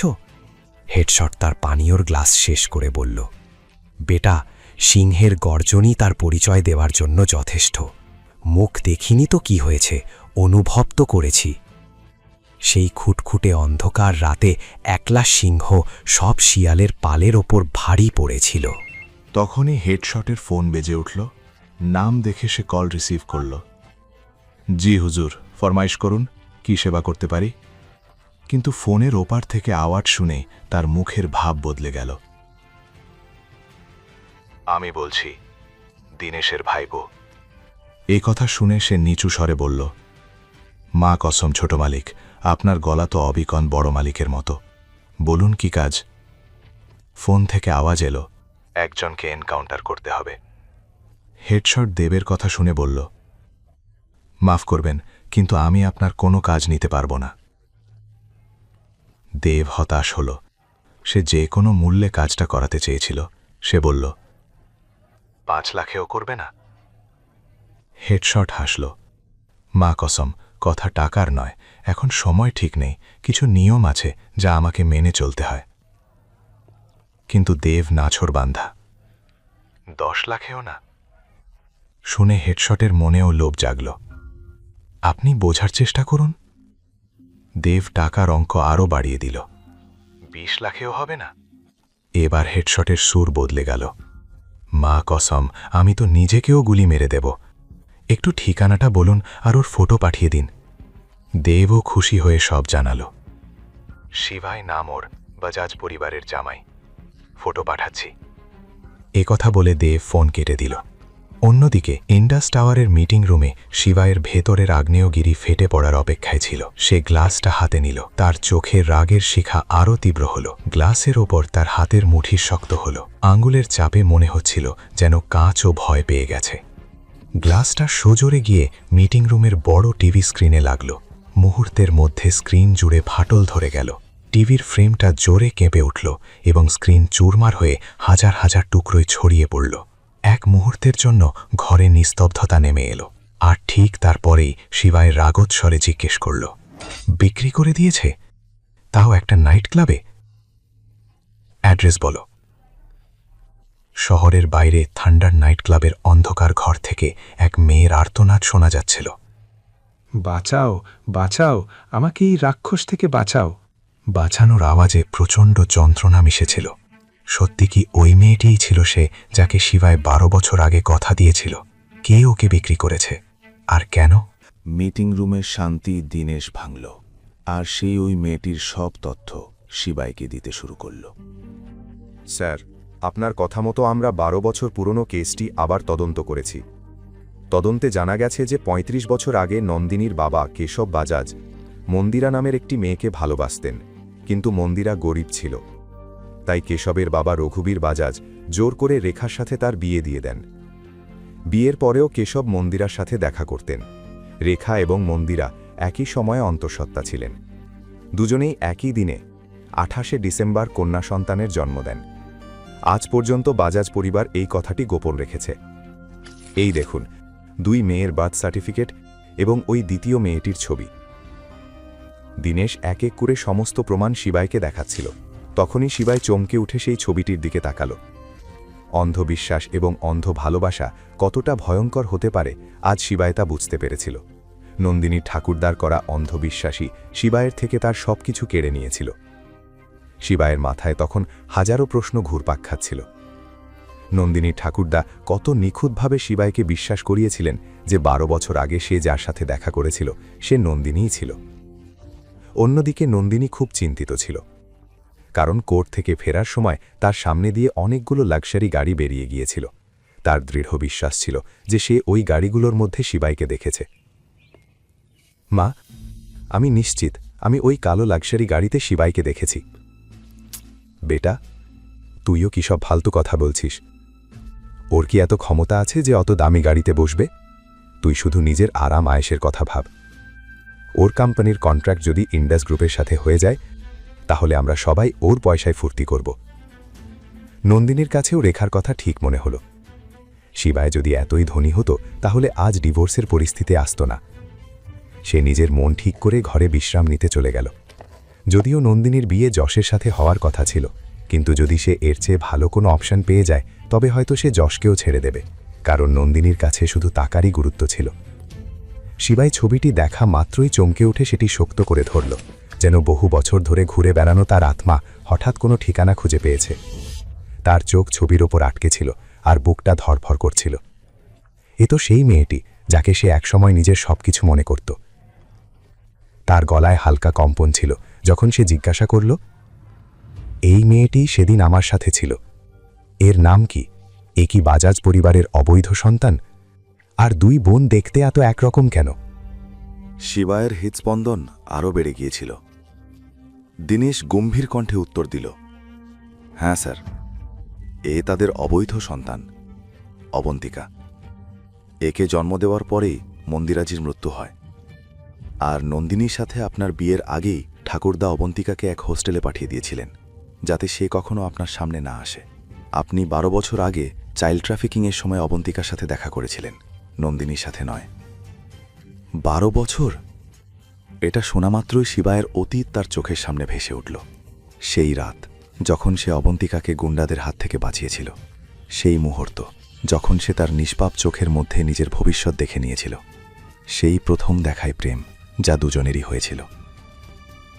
যদি আমি জানতাম যে সেই মেয়েটি যাকে আমি নিজের প্রাণের চেয়ে বেশি ভালোবেসেছি তাকে আমার থেকে এত বছর দূরে রাখা হয়েছিল, তাহলে মহাকালের কসম আমি সব সীমা পার করে দিতাম। শিবায় দীর্ঘশ্বাস ফেলে নিজের কণ্ঠস্বর সামলে বলল, আমি ওকে কথা দিয়েছিলাম, যে ও যখন 20 বছরের হবে আমি ওকে বিয়ে করব। শিবায়ের কানে এখনও অবন্তিকার সেই কথাগুলো প্রতিধ্বনিত হচ্ছিল। আজ তোমার জন্য আমার জীবন বেঁচে গেল। এখন থেকে আমি মহাদেবের কাছে রোজ প্রার্থনা করব যাতে তুমি তাড়াতাড়ি আমাকে নিতে আসো।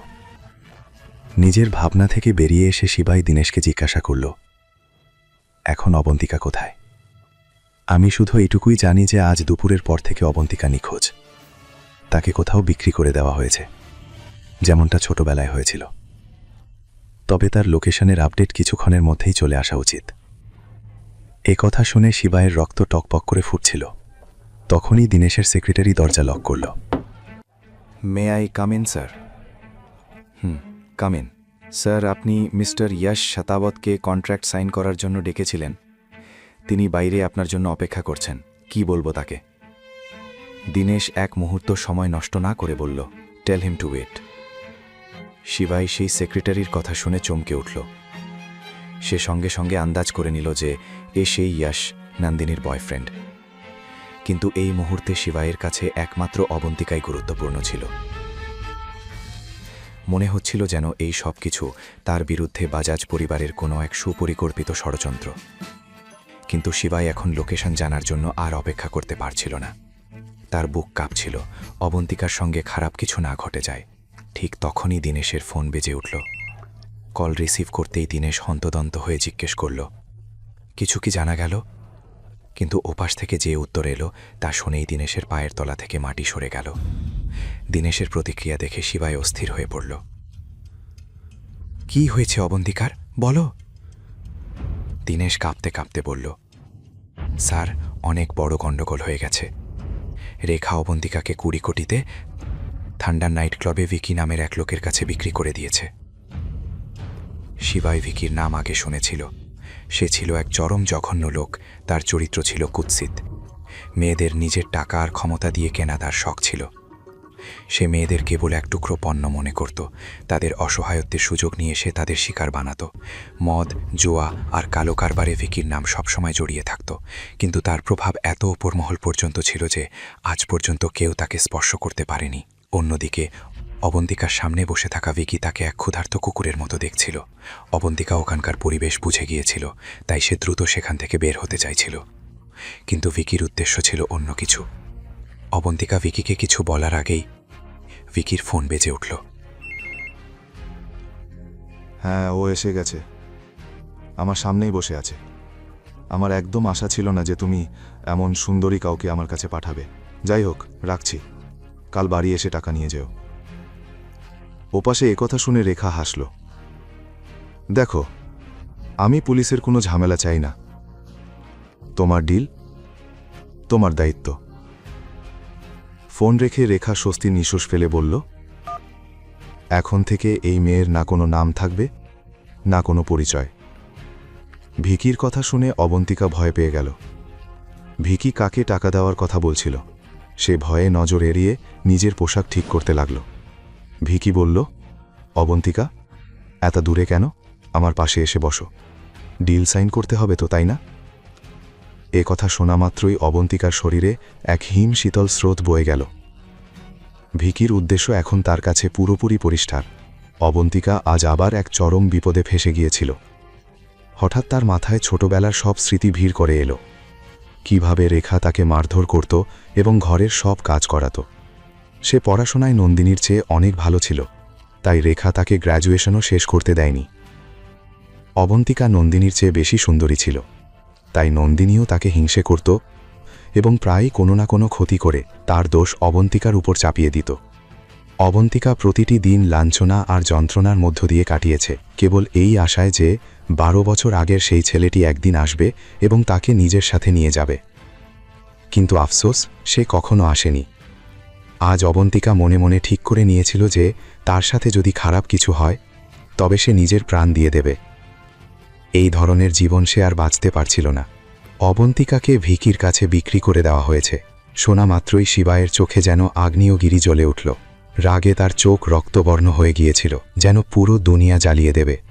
তার পুরো শরীর কাঁপছিল। আমাকে এই মুহূর্তেই থান্ডার নাইট ক্লাব যেতে হবে। তাড়াতাড়ি গাড়ি বের করো, ফাস্ট। আর একটা কথা, আজ এখানে যা কথা হয়েছে তা যেন গোপন থাকে। যতক্ষণ না অবন্তিকাকে খুঁজে পাচ্ছি আমি চাই না কেউ আমার আসল পরিচয় জানুক।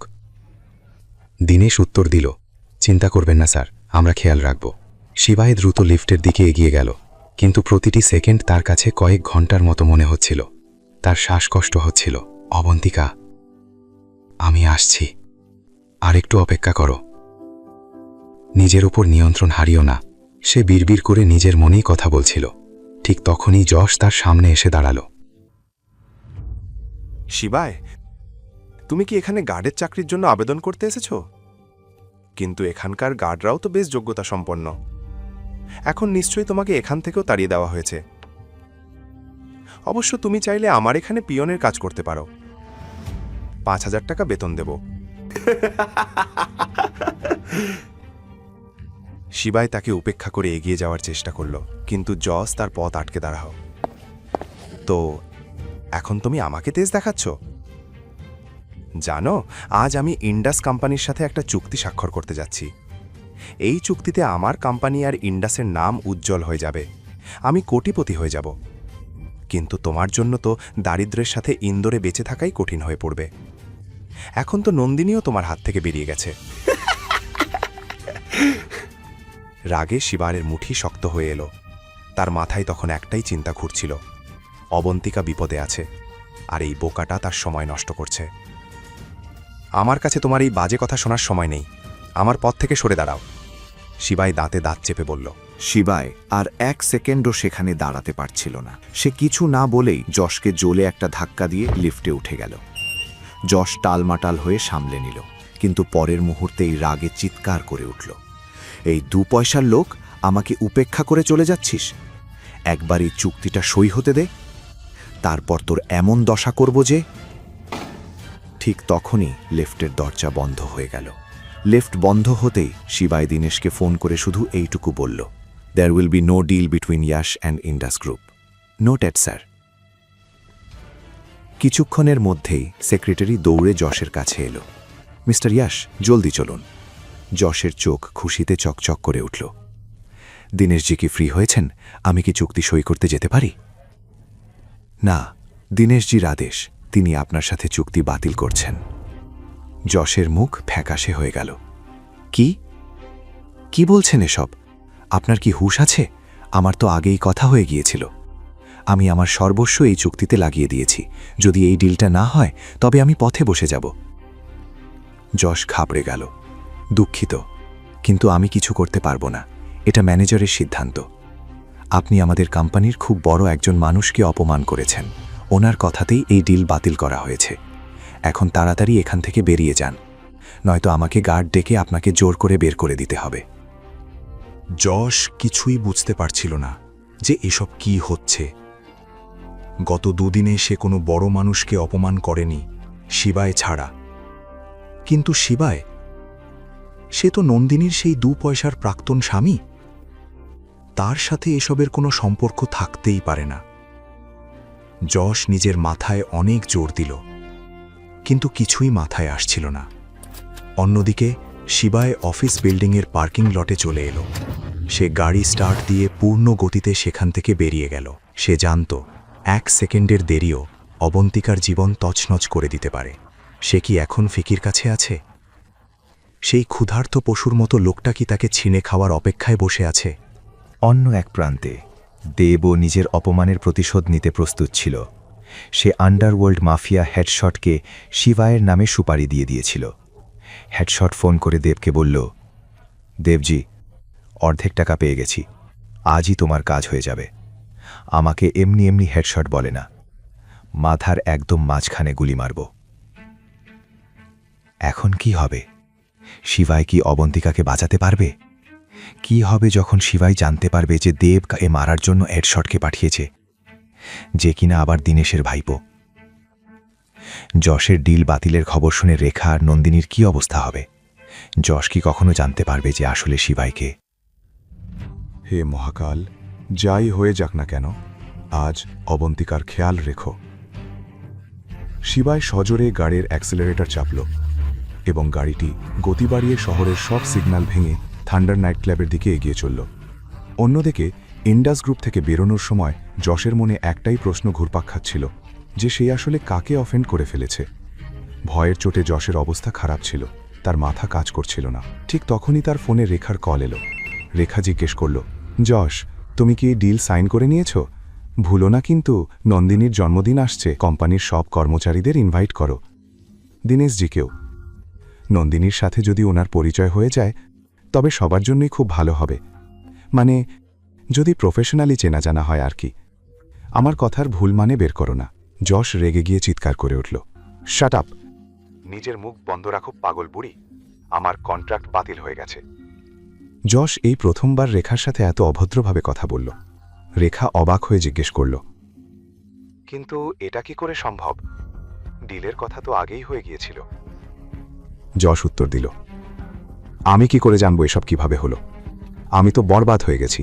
এখন আপনি চান আমি আপনার মেয়ের জন্য পার্টি অ্যারেঞ্জ করি? কেন? এই বলে সে রাগে ফোন কেটে দিল। রেখা হতভম্ব হয়ে গেল।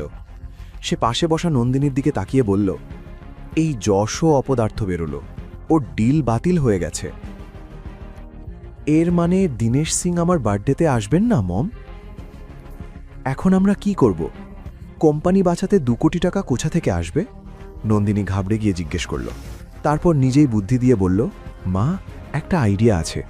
আমাদের দাদাজির পুরনো পৈতৃক বাড়িটা বিক্রি করে দেওয়া উচিত। ওটার জন্য অন্তত 2-3 কোটি তো পাওয়াই যাবে। একটি কুটিল হাসির সাথে রেখা বলল, শান্ত হবেটি, এখন বাড়ি বিক্রি করার কোনো দরকার নেই। অবন্তিকা রানী আমাদের কবে কাজে আসবে? ভিকি নামের এক আন্ডারওয়ার্ল্ড মাফিয়া অবন্তিকাকে খুব পছন্দ করে, আর তার বিনিময়ে সে আমাদের 2 কোটি টাকা দিতে রাজি। 50 লাখ অ্যাডভান্স চলে এসেছে, বাকিটা কাল নিয়ে আসতে হবে। অবন্তিকা শুধু আজকের রাতটা ভিকির সাথে কাটালেই সে চিরকালের জন্য ওর হয়ে যাবে। নন্দিনী এটা শুনে খুব খুশি হল। রেখা তার মাথায় হাত বুলিয়ে বলল, যশকে নিয়ে চিন্তা করিস না, ও না হলে অন্য কেউ আসবে। এবার আমি তোর জন্য ইন্দোরের সবচেয়ে ধনী ছেলে খুঁজব, যে অনেকগুলো কোম্পানির মালিক হবে, যার ব্যবসা বিদেশেও থাকবে, আর সবাই যার সামনে মাথা নত করবে। রেখা এই সত্যটা জানত না যে সে নন্দিনীর জন্য ঠিক যেমন ছেলে খুঁজছে, শিবাই ঠিক তেমনই একজন, যাকে সে গরিব ভেবে অপমান করে তাড়িয়ে দিয়েছিল। রেখা আজ খুব খুশি ছিল, কারণ একদিকে সে ভিকির থেকে 50 লাখ টাকা পেয়েছিল, আর অন্যদিকে অবন্তিকার থেকে চিরতরে মুক্তি।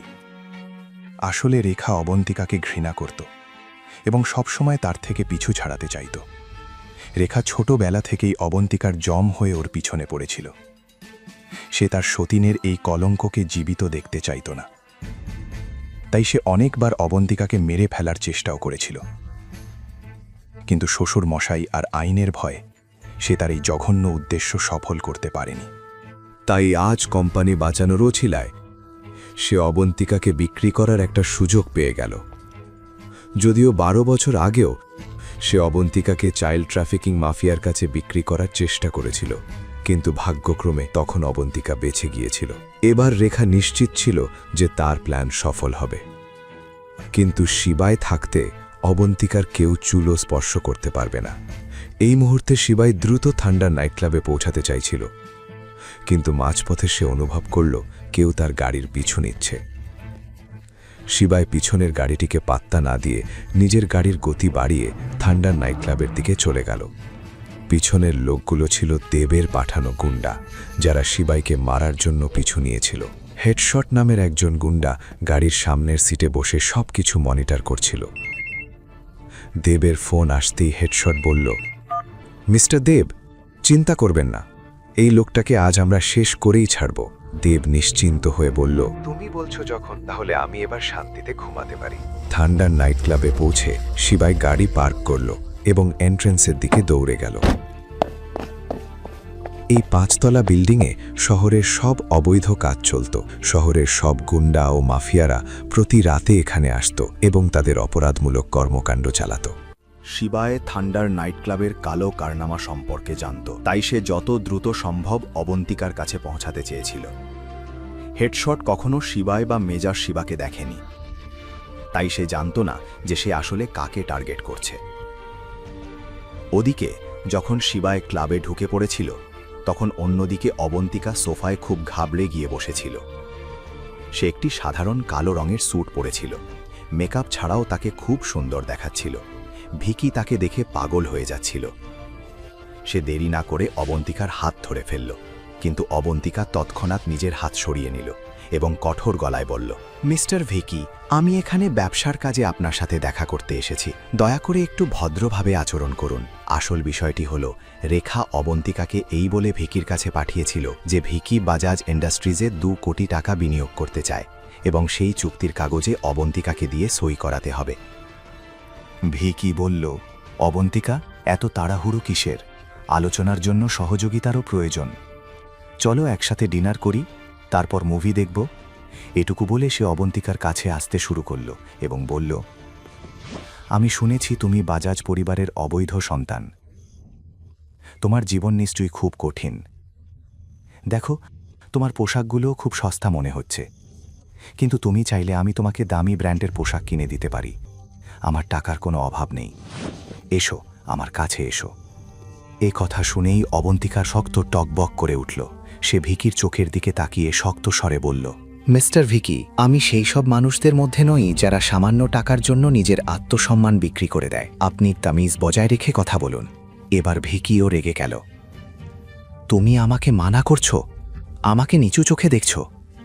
অবন্তিকা বলল, আমি এমন কিছুই করিনি। আপনি আমার কথার ভুল মানে বের করছেন। মিস্টার ভিকি, আমরা এখানে ডিল বা চুক্তির কথা বলতে এসেছি। দয়া করে সেটাই করা যাক। আপনি তাড়াতাড়ি এই ডকুমেন্টগুলোতে সই করে দিন।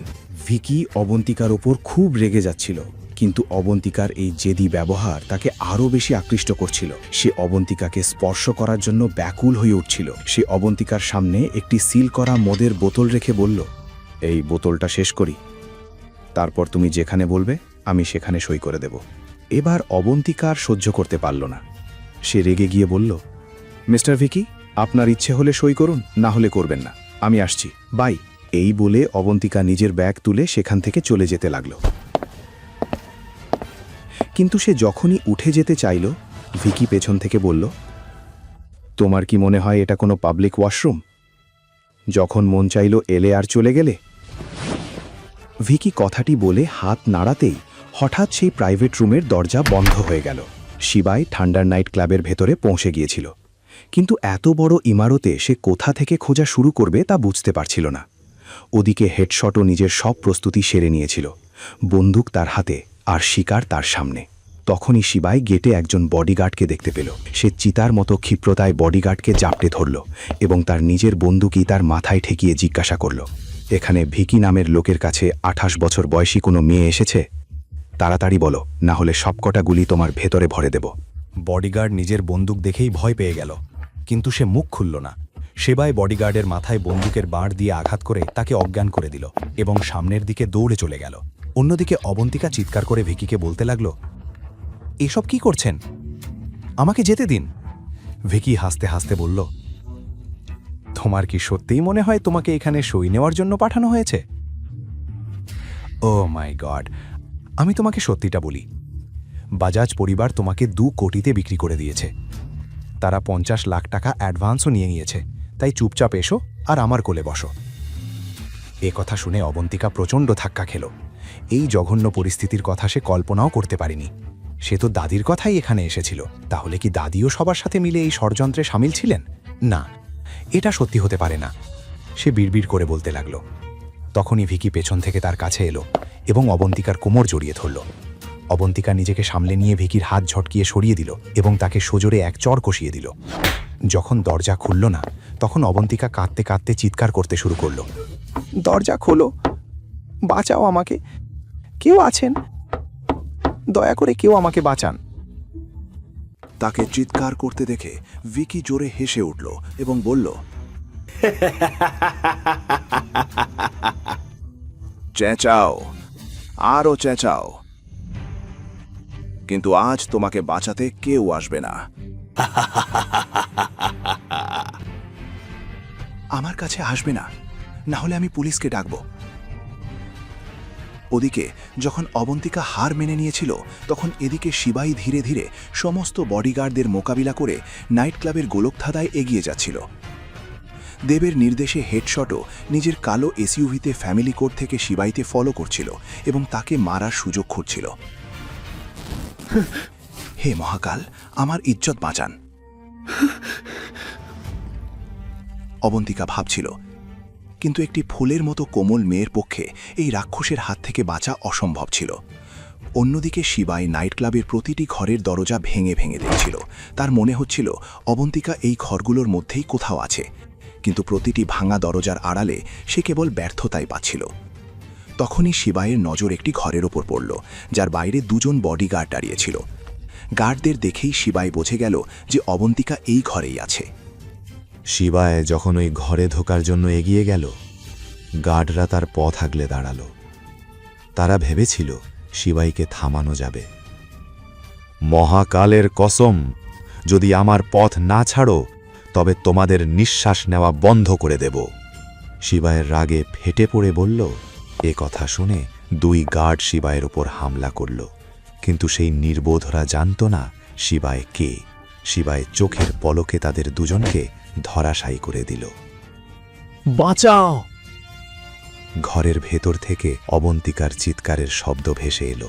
আওয়াজ শুনে শিবায়ের রাগ সপ্তম আকাশে চড়ে গেল। সে দরজা থেকে 5 কদম পিছিয়ে একটা গভীর শ্বাস নিল এবং জোরে চিৎকার করে উঠল, হর হর মহাদেব। তারপর পূর্ণ শক্তিতে দরজার দিকে ছুটে গিয়ে এক প্রচণ্ড লাথি মারল। দরজা সশব্দে নিচে পড়ে গেল এবং অবন্তিকার নজর দরজার দিকে গেল। তার সামনে লাল চোখ আর ঝাঁকড়ানো চুল নিয়ে শিবায় দাঁড়িয়ে, যাকে গভীর দীর্ঘশ্বাস নিতে দেখে কোনো খ্যাপা সিংহের চেয়ে কম মনে হচ্ছিল না। শিবায়ের এই রূপ দেখে ভিকি ঘাবড়ে গেল এবং তৎক্ষণাৎ অবন্তিকাকে ছেড়ে দিল। শিবায়ের নজর সরাসরি সেই মুখের ওপর পড়ল যা সে 12 বছর আগে দেখেছিল। এক মুহূর্তের জন্য সব যেন থমকে গেল। অবন্তিকাকে দেখে শিবায়ের হৃৎস্পন্দন দ্বিগুণ হয়ে গেল। সে হিতাহিত জ্ঞান হারিয়ে ভিকির মুখে এক জোরালো ঘুষি মারল। ভিকি উপুর হয়ে মাটিতে পড়ে গেল। শিবায় কাঁপতে কাঁপতে অবন্তিকার কাছে এলো এবং তার শরীর ঢাকার জন্য নিজের জ্যাকেটটি তাকে পরিয়ে দিল। শিবায় নিচু স্বরে জিজ্ঞেস করল, তুমি ঠিক আছো? আতঙ্কিত অবন্তিকা কিছুই বলতে পারছিল না। সে শুধু কেঁদেই যাচ্ছিল। শিবায় তাকে সান্ত্বনা দিয়ে বলল, ভয় পেও না, এখন সব ঠিক হয়ে যাবে। ইতিমধ্যে ভিকি নিচের জায়গা থেকে উঠে দাঁড়ালো এবং মুখ থেকে রক্ত থুথু করে ফেলে রাগের মাথায় বলল, কে তুই? আমারই ক্লাবে এসে আমার সাথে লড়াই করার সাহস তোর হলো কি করে? শিবায় লাল চোখে ভিকির দিকে তাকিয়ে বলল, আমি সেই মানুষ যার মুখ তুই আজকের পর আর কোনো দিন ভুলতে পারবি না। এরপর শিবায় অবন্তিকাকে বলল, চলো এখান থেকে। এত সহজে ও কিভাবে চলে যাবে? আমি ওকে ওর সৎ মায়ের কাছ থেকে পুরো 20 কোটি টাকায় কিনেছি। ভিকি শিবায়ের রাস্তা আটকে দাঁড়িয়ে বলল। এ কথা শুনে শিবায়ের রাগ সপ্তম আকাশে পৌঁছে গেল। সে সঙ্গে সঙ্গে ভিকির কলার ধরে ওকে শূন্যে তুলে ধরল এবং গর্জন করে বলল, যদি তুই মরদের বাচ্চা হোস তবে আজ আমাকে আটকে দেখা। এই বলে সে ভিকিকে এক ঝটকায় দূরে সরিয়ে দিল। শিবাই যেভাবে ভিকিকে মারছিল তা দেখে অবন্তিকা ঘাবড়ে গেল। সে জানত যে ভিকির ক্ষমতা কত দূর, কিন্তু সে এটা জানত না যে ভিকি যদি শের হয় তবে শিবায় হলো সাওয়া শের। অবন্তিকা শিবায়ের কাছে এসে বলল, তুমি প্লিজ এখান থেকে চলে যাও।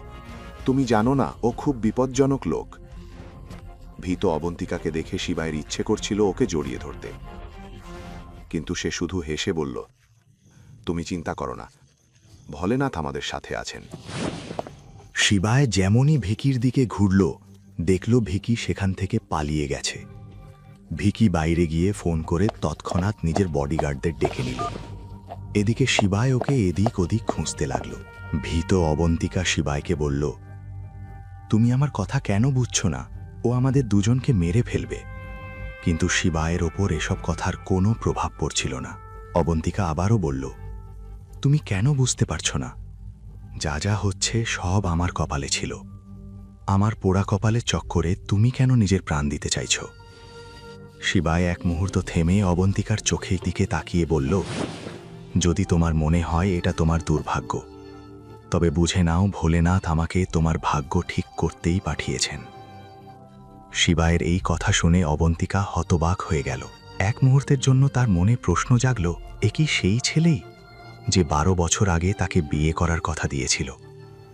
অন্যদিকে যখন শিবাই ভিকিকে খুঁজছিল, তখন ভিকির একটা ফোনেই নাইট ক্লাবে বডিগার্ডদের ভিড় জমে গেল। ভিকি তাদের বলা মাত্রই সব বডিগার্ড উপরের দিকে দৌড়াতে লাগল। শিবাই অবন্তিকার হাত ধরে তাকে বাইরে নিয়ে এলো, কিন্তু করিডোরে আসা মাত্রই সামনে এত বডিগার্ড দেখে অবন্তিকার চোখ ছানা বড়া হয়ে গেল। পুরো করিডোর বডিগার্ডে ঠাসা ছিল। তাদের মাঝখান থেকে জীবিত বেরিয়ে আসা শিবায় আর অবন্তিকার জন্য অসম্ভব মনে হচ্ছিল। অবন্তিকার আফসোস হচ্ছিল যে তার জন্য আজ শিবায়কেও মরতে হবে। কাঁপতে কাঁপতে সে বলল, আমি বলেছিলাম তোমাকে এখান থেকে বেরিয়ে যেতে, কিন্তু শিবায়ের মুখে ভয়ের কোনো চিহ্ন ছিল না। সে অবন্তিকার কবজি ধরে বলল, এখানেই দাঁড়িয়ে থাকো, 5 মিনিটে আসছি। শিবায় নির্ভয়ে জ্বলন্ত কয়লার মতো বডিগার্ডদের দিকে এগিয়ে গেল। তার কপালে ভয়ের একটা রেখাও ছিল না। শিবায় যখন এগোচ্ছিল, তখন নাইট ক্লাবের বাইরে সেই গাড়িটা এসে থামল, যেটা ফ্যামিলি কোর্ট থেকে শিবাইকে তাড়া করছিল। গাড়ির দরজা খুলল এবং সেখান থেকে হেডশট বেরিয়ে এলো। তুই তো এই খেলাটাকে আরও সোজা করে দিলি শিবায়। শিকার নিজে থেকেই খাঁচায় এসে ঢুকেছে। এই ক্লাবের কোনা কোনা জানা আমার। হেডশট। মনে মনে এই কথা ভাবল আর এগিয়ে গেল। এদিকে শিবায় গম্ভীর নজরে গার্ডদের দেখছিল। শিবায়ের চোখ দেখে খোদ গার্ডরাও ঘাবড়ে যাচ্ছিল। শিবায় তাদের দিকে তাকিয়ে বলল, যদি জানের মায়া থাকে তবে এক এক করে আসিস না, সবাই একসাথে আয়। এ কথা শোনা মাত্রই সব গার্ড শিবায়ের দিকে ঝাঁপিয়ে পড়ল। শিবায় সজোরে গর্জন করে প্রথম যে গার্ড সামনে এলো তাকে ঘুষি মেরে তার ছুরিটা ছিনিয়ে নিল। হাতে ছুরি আসতেই শিবায় বেপরোয়া হয়ে উঠল। তার ছুরি অনবরত চলতে লাগল। করিডোরে দাঁড়িয়ে থাকা অবন্তিকা শিবায়ের এই রূপ দেখে ভয়ে চোখ বন্ধ করে নিল। বডিগার্ডদের চিৎকারে পুরো করিডোর কেঁপে উঠছিল। কিছুক্ষণ পর আওয়াজ থামলে অবন্তিকা চোখ খুলল। সামনের দৃশ্য দেখে সে বাকরুদ্ধ হয়ে গেল। শিবায়ের শার্ট রক্তে ভেজা থাকলেও তার শরীরে একটা আঁচড়ও ছিল না। শিবায় হাতের ছুরিটা ফেলে দিয়ে অবন্তিকার দিকে তাকিয়ে হাসতে লাগল। শিবাইকে অক্ষত দেখে অবন্তিকার ধরে প্রাণ ফিরে এলো। শিবাই নিজের হাতের রক্ত প্যান্টে মুছে অবন্তিকার চুল ঠিক করে দিতে দিতে বলল, বলেছিলাম না মাত্র 5 মিনিট। এই কথা শুনে অবন্তিকাও হেসে ফেলল। কিছু সেকেন্ড পরে যখন শিবায় অবন্তিকার হাত ধরে সিঁড়ি দিয়ে নিচে নামল, তখন ভিকি এই দৃশ্য দেখে হতভম্ব হয়ে গেল।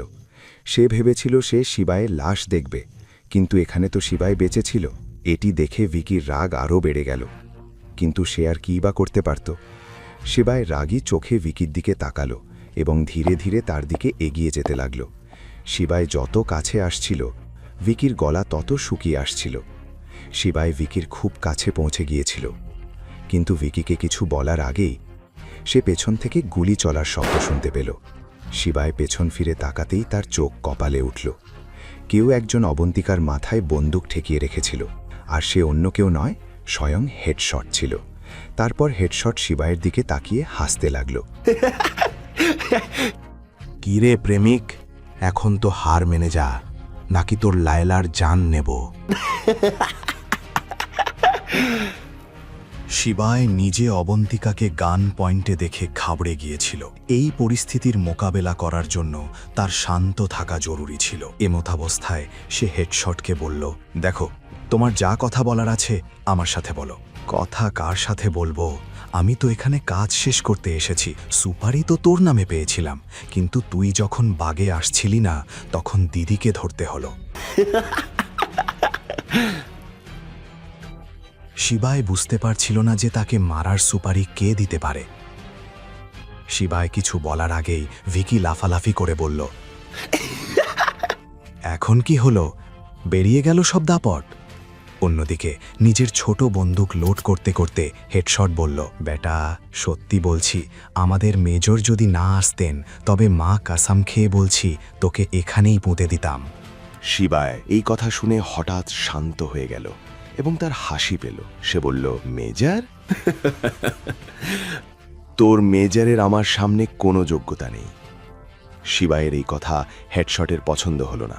আসলে হেডশট যে মেজরের কথা বলছিল সে অন্য কেউ নয়, স্বয়ং শিবাই ছিল। হেডশট অবন্তিকার মাথা থেকে বন্দুক সরিয়ে শিবায়ের দিকে লক্ষ্য স্থির করে বলল, খুব হাসছিস? আমাদের বসের নামে, আমাদের মেজরের নামে মজা উড়াচ্ছিস? হেডশটের রাগ দেখে ভিকি তৎক্ষণাৎ তার কাছে এসে বলল, একে এখনই মেরো না। আমি চাই ও আমার পায়ে পড়ে ক্ষমা চাক। হেডশট জোর দিয়ে শিবাইকে হাঁটু গেড়ে বসতে বলল। শিবাই একটা গভীর শ্বাস নিল এবং বলল, যা করার কর, কিন্তু আমি ক্ষমা চাইব না। ক্ষমা তো তোর বাপকেও চাইতে হবে। আর এই বলে হেডশট আবার অবন্তিকার মাথায় বন্দুক ঠেকিয়ে দিল। এটি দেখে অবন্তিকা ঘাবড়ে গেলেও শিবায়ের মুখে ভয়ের কোনো চিহ্ন ছিল না। শিবাই গিয়ে সোফায় বসে পড়ল। অবন্তিকাও কিছুই বুঝে উঠতে পারছিল না। 3 পর্যন্ত গুনব, এর মধ্যে যদি তোকে ভিকির পায়ে পড়ে থাকতে না দেখি তবে আজই এর চ্যাপ্টার ক্লোজ করে দেব। এই কথা শুনে অবন্তিকা চোখ বন্ধ করে নিল। হে মহাকাল, বাঁচান! কিন্তু শিবায়ের মুখ ছিল একদম শান্ত। হেডশটের দিকে এক দৃষ্টে তাকিয়ে শিবাই পকেট থেকে সিগারেটের প্যাকেট বের করল। সে একটি সিগারেট খোঁটে নিয়ে প্যাকেটটি অবহেলার সাথে টেবিলের ওপর ছুঁড়ে দিল। তারপর পকেট থেকে ধীরে ধীরে একটি লাইটার বের করল। তার আঙুলগুলো লাইটারের ঠান্ডা মেটালের ওপর স্থির হলো এবং তার মুখে একটি হালকা হাসি ফুটে উঠল, যেন এই লাইটারটি তার অনেক গোপন রহস্যের সাক্ষী। হঠাৎ অবন্তিকা অনুভব করল যে তার মাথায় ঠেকানো বন্দুকটি কাঁপছে। অবন্তিকা চোখ খুলে দেখল হেডশটের হাত কাঁপছে। শুধু হাত নয়, তার পুরো শরীর কাঁপছিল। কপাল থেকে ঘাম ঝরছিল এবং শ্বাসকষ্ট হচ্ছিল। অবন্তিকা বিভ্রান্ত হয়ে পড়ল যে মানুষটি তাকে মারার জন্য প্রস্তুত ছিল সে হঠাৎ এমন ভিজে বিড়াল হয়ে গেল কেন? হেডশটের হাত থেকে বন্দুক নিচে পড়ে যেতেই ভিকির নজর তার দিকে গেল। ভিকি বুঝতে পারছিল না হেডশটের আসলে কি হয়েছে। দেখতে দেখতে হেডশট হাঁটু গেড়ে মাটিতে পড়ে গেল। তার অবস্থা প্রায় আধমরা মানুষের মতো হয়ে গেল। মুহূর্তের মধ্যে খেলার মোড় ঘুরে গেল। এখন প্রশ্ন হলো, শিবায়ের আসল পরিচয় কি সবার সামনে চলে আসবে? অবন্তিকা কি জানতে পারবে যে শিবাই তার 12 বছর আগের সেই ভালোবাসা ছিল? অবন্তিকাকে এখান থেকে সসম্মানে বাইরে নিয়ে যাও এবং গাড়িতে বসিয়ে দাও, শিবায় হেডশটকে আদেশ দিল। হেডশট অবন্তিকাকে বাইরের গাড়িতে বসিয়ে দিয়ে দৌড়ে আবার শিবায়ের সামনে এসে দাঁড়ালো। খেলার পাশা যে হুট করে এভাবে উল্টে যাবে তা অবন্তিকা বিন্দুমাত্র বুঝতে পারছিল না। সে শুধু মনে মনে খুশি ছিল যে আজ মহাকাল একজন দেবদূত পাঠিয়ে তার সম্মান ও প্রাণ দুইই রক্ষা করেছেন। আপনি তো সেই। হেডশট শিবায়ের দিকে তাকিয়ে কথা বলছিল। তার চোখে স্পষ্ট ভয় দেখা যাচ্ছিল। কিন্তু সেখানে উপস্থিত ভিকি হেডশটের এই ভয়ের কারণ বুঝতে পারছিল না। ভিকি কাউকে কিছু জিজ্ঞাসা করার আগেই হেডশট শিবায়ের সামনে হাত জোর করে বলে উঠল, আমাকে ক্ষমা করে দিন মেজর, আমার ভুল হয়ে গেছে। এখন আপনি আমাকে শাস্তি দিন। আপনি যে শাস্তি দেবেন আমি মাথা পেতে নেব। তার এই করুণ অবস্থা দেখে শিবায় নিশ্চিন্তে সোফায় বসে লাইটার নিয়ে খেলতে খেলতে হাসছিল। এটা সেই একই লাইটার যা হেডশট 5 বছর আগে সেই লড়াইয়ের পর দেখেছিল, যেখানে মেজর আন্ডারওয়ার্ল্ডের ডনকে পরাজিত করেছিলেন। সেই লাইটারের গায়ে মেজর খোদাই করা ছিল। কয়েক সেকেন্ড পর শিবায় লাইটারটি টেবিলের উপর রাখল এবং ভিকিকে শোনানোর জন্য হেডশটের দিকে তাকিয়ে বলল, এখানে কিছুক্ষণ আগে কিছু লোক অনেক কথা বলছিল। কি বলছিল যেন? আমাকে নাকি তাদের পায়ে পড়তে হবে, আমার বাবাকেও নাকি তাদের পায়ে পড়ে ক্ষমা চাইতে হবে, আরও কত কি। শিবায়ের মুখে এই কথা শোনা মাত্রই হেডশটের মেজাজ আরও বিগড়ে গেল। সে কাকুতি মিনতি করে বলল, মেজর, ওর মাথা খারাপ হয়ে গিয়েছিল, তাই যা খুশি তাই বকছিল। শিবায় শান্ত স্বরে বলল, আর তুমি তো বোধহয় অবন্তিকাকে মেরেও ফেলতে চলেছিলে। হেডশট হাত জোড় করে কাঁপতে কাঁপতে বলল, ওটা আমার ভুল হয়ে গেছে মেজর। ভিকি এতক্ষণে বুঝে গিয়েছিল যে শিবাই কোনো সাধারণ লোক নয়। যদি ঠিক সময়ে সে শিবায়ের কাছে ক্ষমা না চায় তবে শিবাই এই মুহূর্তেই তার প্রাণ কেড়ে নিতে পারে। পরিস্থিতি বেগতিক দেখে সেও শিবায়ের পায়ে পড়ে গেল এবং বলতে লাগল, আমাকে ক্ষমা করে দিন, আমার অনেক বড় ভুল হয়ে গেছে। ভবিষ্যতে এমনটা আর কখনো হবে না। মায়ের কসম খেয়ে বলছি, আমি আর কখনো কোনো মেয়ের সঙ্গে এমন আচরণ করব না। শিবায় ভিকির দিকে তাচ্ছিল্যের দৃষ্টিতে তাকিয়ে বলল, তুমি আজ যা করেছ তা ক্ষমার অযোগ্য। এমন কাজ তো পশুরাও করে না। তোমাকে যদি আজ ছেড়েও দিই, তবে কি গ্যারান্টি আছে যে তুমি পরে আবার এমন কিছু করবে না? শিবায়ের কথা শুনে ভিকি কুঁকড়ে গেল এবং তোতলাতে তোতলাতে বলল, মেজর, আমি মায়ের কসম খাচ্ছি, আমি কখনো মিথ্যে কসম খাই না। আজ থেকে আমি সব নারীকে দেবীর মতো সম্মান করব। শিবায় মৃদু হেসে বলল, এই বোধটা যদি তোমার আগে হতো, কারণ আমি কোনো রাক্ষসকে শাস্তি না দিয়ে ছাড়ি না। এরপর সে হেডশটের দিকে তাকিয়ে বলল, এই কাজে তুমি আমাকে সাহায্য করতে পারো। শিবায়ের বিশ্বাস যে তার এর চেয়ে বড় সুযোগ হেডশটের কাছে আর ছিল না। সে দ্রুত বলল, জি মেজর, আপনি শুধু আদেশ করুন, ওকে কি শাস্তি দিতে হবে? শিবায় দীর্ঘশ্বাস ফেলে বলল, তুমি তো আমাকে জানোই, আমার মতো করে ভাবো এবং ওকে সাজা দাও। এই বলে শিবাই সেখান থেকে উঠে বাইরে চলে গেল। হেডশট সঙ্গে সঙ্গে ভিকির রক্ষীদের ডেকে নির্দেশ দিল, একে দাঁড় করাও, জলদি। রক্ষীরা ভিকির দিকে এগিয়ে যেতেই সে ভীষণ ঘাবড়ে গিয়ে চিৎকার করে উঠল, না, আপনারা আমার সঙ্গে এমনটা করতে পারেন না। শালা, বেশি কথা বলছিস? তুই যদি মেয়েদের সঙ্গে এমন করতে পারিস, তবে আমরাও তোর সঙ্গে একই কাজ করতে পারি। হেডশট চিৎকার করে বলল। এদিকে নাইট ক্লাবের বাইরে অবন্তিকা আগে থেকেই শিবায়ের গাড়িতে বসেছিল।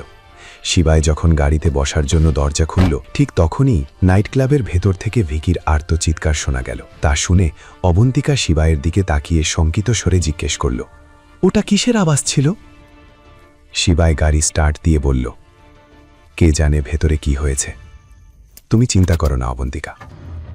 আসলে তুমি কে? আর তোমাকে কে বলল যে আমি এখানে আছি?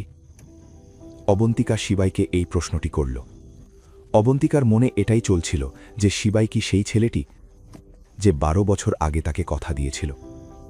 শিবাই অবন্তিকার কথার উত্তর দেওয়ার আগেই অবন্তিকার ফোন বেজে উঠল। এটি রেখার ফোন ছিল। তার নাম দেখেই অবন্তিকার রাগ সপ্তম আকাশে চড়ে গেল। তবুও অবন্তিকা ফোন ধরল এবং ওপাশ থেকে রেখা বলল, বেটা, আমি শুধু এটাই জিজ্ঞেস করার জন্য ফোন করেছিলাম যে তুই কি এখন ভিকির সাথেই আসবি? তার এই প্রশ্ন শুনেই অবন্তিকা জ্বলে উঠল এবং চিৎকার করে বলল, হ্যাঁ, আপনার মতো মহিলা আমি জীবনে দেখিনি। আমি আপনার কথা মতো এখানে এসেছি এবং এখানে এসে জানতে পারলাম যে আপনি আমাকে ওই বদমাশটার হাতে তুলে দিয়েছেন। এ কথা শুনে রেখাও রেগে গেল। সে বুঝে গিয়েছিল যে অবন্তিকা ভিকির সাথে নেই। এমতাবস্থায় সে বলল, তুই আমার ওপর চিৎকার করছিস? তোর তো আমাকে ধন্যবাদ জানানো উচিত ছিল, নইলে ভিকির মতো এত বড়লোক ছেলে কি কখনো জুটত? আপনি এটা আমার জীবন গড়ার জন্য করেননি, নিজের জীবন গড়ার জন্য করেছেন। কেন ওর কাছ থেকে আমার বদলে টাকা নিয়েছেন আপনি? অবন্তিকা প্রশ্ন করল। রেখা উত্তর দিল, কিন্তু তোর প্রিয় দিদিমা তো সব জানতেন, তিনিই তো তোকে বুঝিয়েছিলেন ওখানে যাওয়ার জন্য। আপনারা সবাই একই রকম। এ কথা বলতে বলতে অবন্তিকার গলা ধরে এলো, তার চোখ দিয়ে জল টপকাতে লাগল। পাশে বসে থাকা শিবায় সব কথা শুনছিল। তারও অবন্তিকার জন্য খুব খারাপ লাগছিল। সে আর থাকতে না পেরে অবন্তিকার কাঁধে হাত রেখে বলল, অবন্তিকা, শান্ত হও, চিন্তা করো না। রেখা শিবায়ের গলা চিনে ফেলেছিল। সে রাগের মাথায় বলল, তুই ওর সাথে কি করছিস? নন্দিনীকে ডিভোর্স দেওয়ার পরেও ও আমাদের পিছু ছাড়বে না কেন? রেখার এ কথা শুনে অবন্তিকা চমকে গেল। সে স্বপ্নেও ভাবেনি যে শিবায় আর কেউ নয়, বরং নন্দিনীর প্রাক্তন স্বামী। কিন্তু এখন অবন্তিকা রেখার আর একটা কথাও শুনতে চাইছিল না এবং সে ফোন কেটে দিল। ফোন কাটলেও অবন্তিকার চোখের জল থামছিল না। তার মনে অনেক কিছু ছিল যা সে বের করে দিতে চাইছিল। যখন সে আর সামলাতে পারল না, তখন কাঁদতে কাঁদতে বলল, আমার জীবনটাই খারাপ। প্রথমে তো আমাকে সেই ছেলেটা ঠকালো যার অপেক্ষায় পাগলের মতো বাজাজ পরিবারের সব কথা মেনে নিয়েছিলাম, এই আশায় যে একদিন সে আসবে।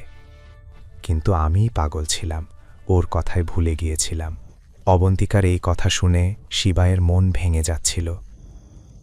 সে অবন্তিকার দিকে তাকিয়ে বলল, মহাকাল যা করেন মঙ্গলের জন্যই করেন, তিনি তোমার খারাপ কখনো করবেন না। শিবায় তাকে বোঝালো এবং চোখ মোছার জন্য রুমাল দিল। সে শিবায়ের কাছ থেকে রুমাল নিয়ে চোখ মুছতে লাগল। এখন অবন্তিকা কিছুটা শান্ত। সে প্রথমে শিবায়ের দিকে একবার তাকালো এবং তারপর একটা দীর্ঘ শ্বাস ফেলে বলল, আই এম সরি, আমি তোমাকে ঠিক করে ধন্যবাদ পর্যন্ত জানাইনি। আজ তুমি যদি সময় মতো না আসতে তবে আমার জীবন বরবাদ হয়ে যেত। আচ্ছা, কিন্তু আমার তো মনে হচ্ছিল আসতে অনেক দেরি হয়ে গেছে। গত 3 বছরের কথা মনে করে শিবায় খুব মৃদু স্বরে বলল। অবন্তিকা শিবায়ের কথাটি শুনতে পায়নি। উল্টে সে শিবায়কে জিজ্ঞেস করল, তুমি সেই লোকটা না যার কথা প্রায় পুরো শহরে আলোচনা হয়? অপদার্থ স্বামী, তাই তো? সরি, অ্যাকচুয়ালি লোকজন তোমার সম্পর্কে এটাই বলে, কিন্তু আমার তো তোমাকে কোথাও থেকে অপদার্থ মনে হলো না। বরং তোমার মতো স্বামী যদি কোনো মেয়ে পায় তবে তার জীবন স্বর্গ হয়ে যাবে। এ কথা শুনে শিবায় লজ্জিত হল এবং অবন্তিকার দিকে একবার তাকালো।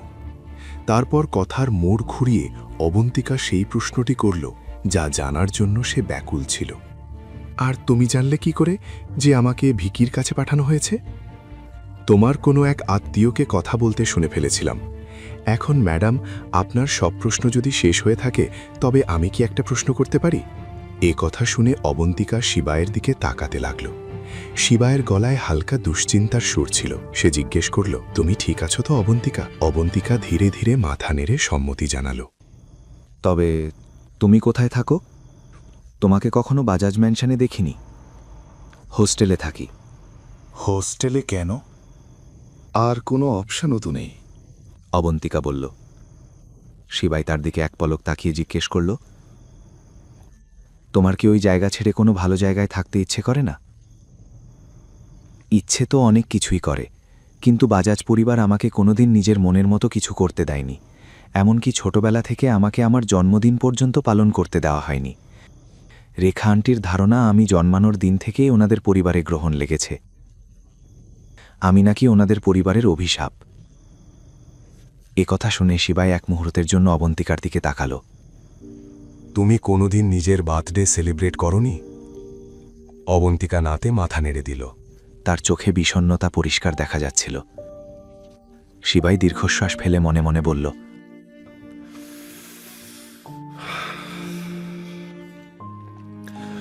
এবার থেকে তোমার সাথে আর কিছু খারাপ হতে দেব না।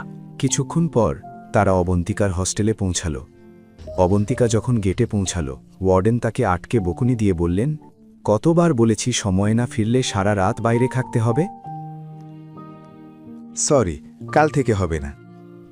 অবন্তিকা মাথা নিচু করে ক্ষমা চাইল। ওয়ার্ডেন শিবায়ের গাড়িটি দেখে বাঁকা সুরে বললেন, ভেতরে যাও, আর আজ থেকে হস্টেলের আশেপাশে এই বয়ফ্রেন্ডের নাটক যেন আর না দেখি। গাড়িতে বসে থাকা শিবাই এই সব কথা শুনতে পাচ্ছিল।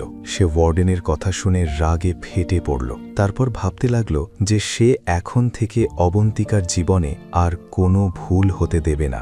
যে মেয়েটির জন্য সে এত বছর অপেক্ষা করেছে, আজ শিবাই তাকে খুঁজে পেয়েছে। তৎক্ষণাৎ শিবাই তার ফোন বের করল এবং একটা কল করল।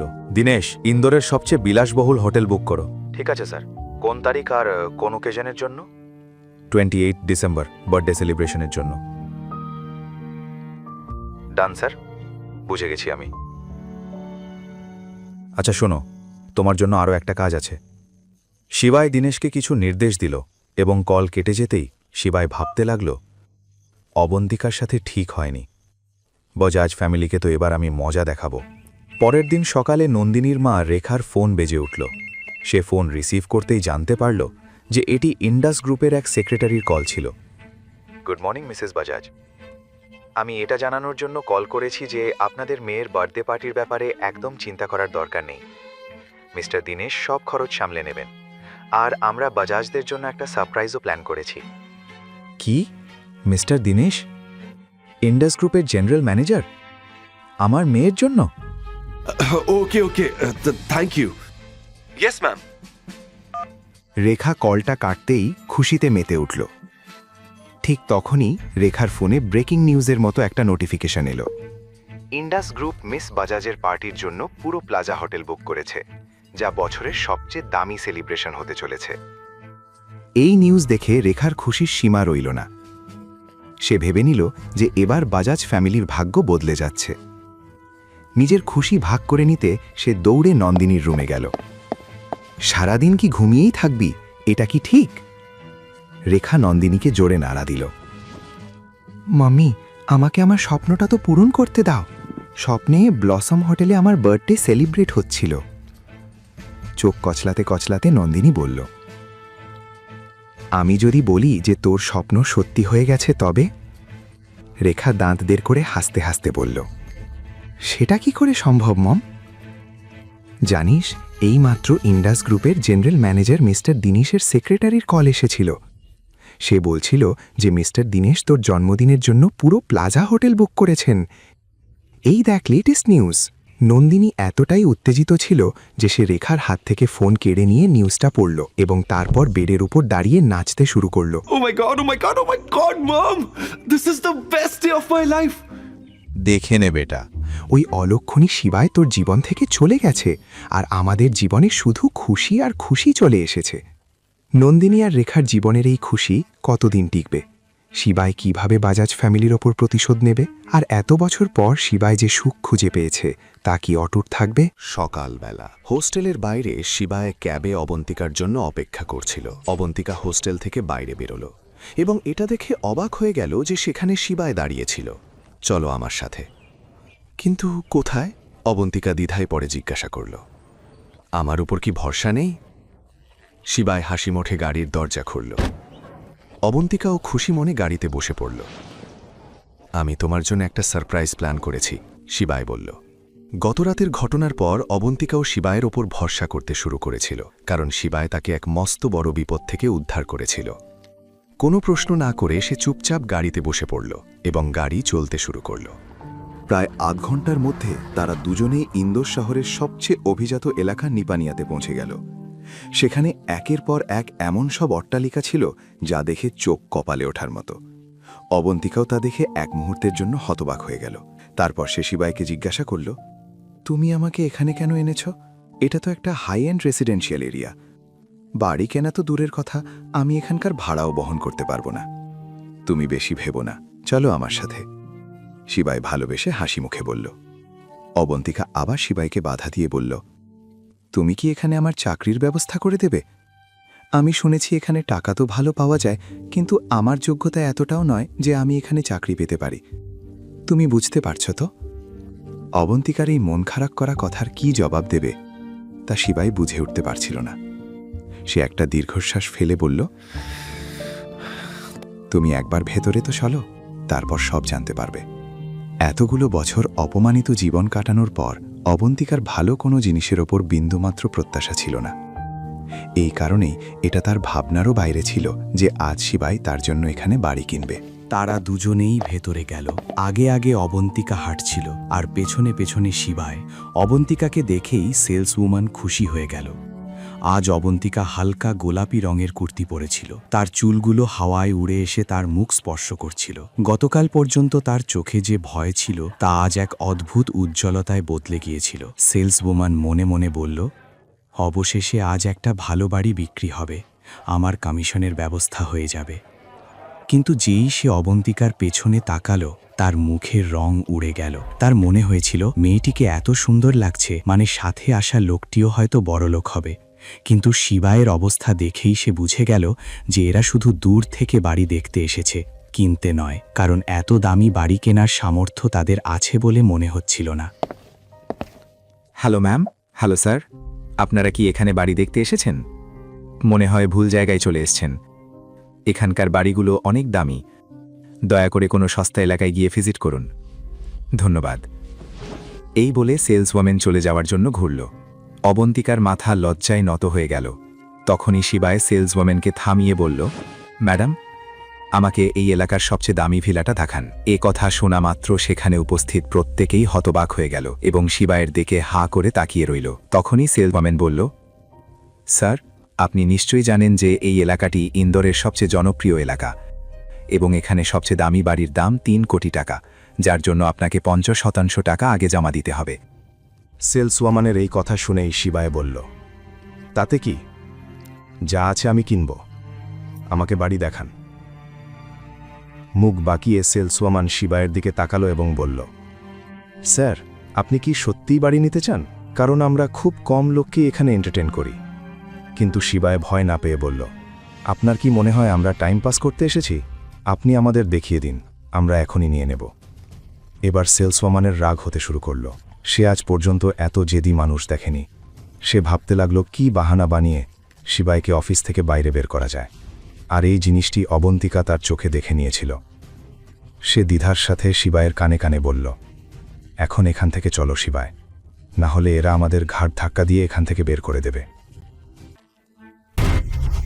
বাকি গল্প জানতে দেখুন পরের এপিসোড শুধুমাত্র পকেট এফএম-এর ইউটিউব চ্যানেলে। আর শিবাই এক বিনাশাকের সব এপিসোড শুনতে পকেট এফএম অ্যাপ ডাউনলোড করুন এবং বর্ণনায় দেওয়া লিঙ্কে ক্লিক করুন।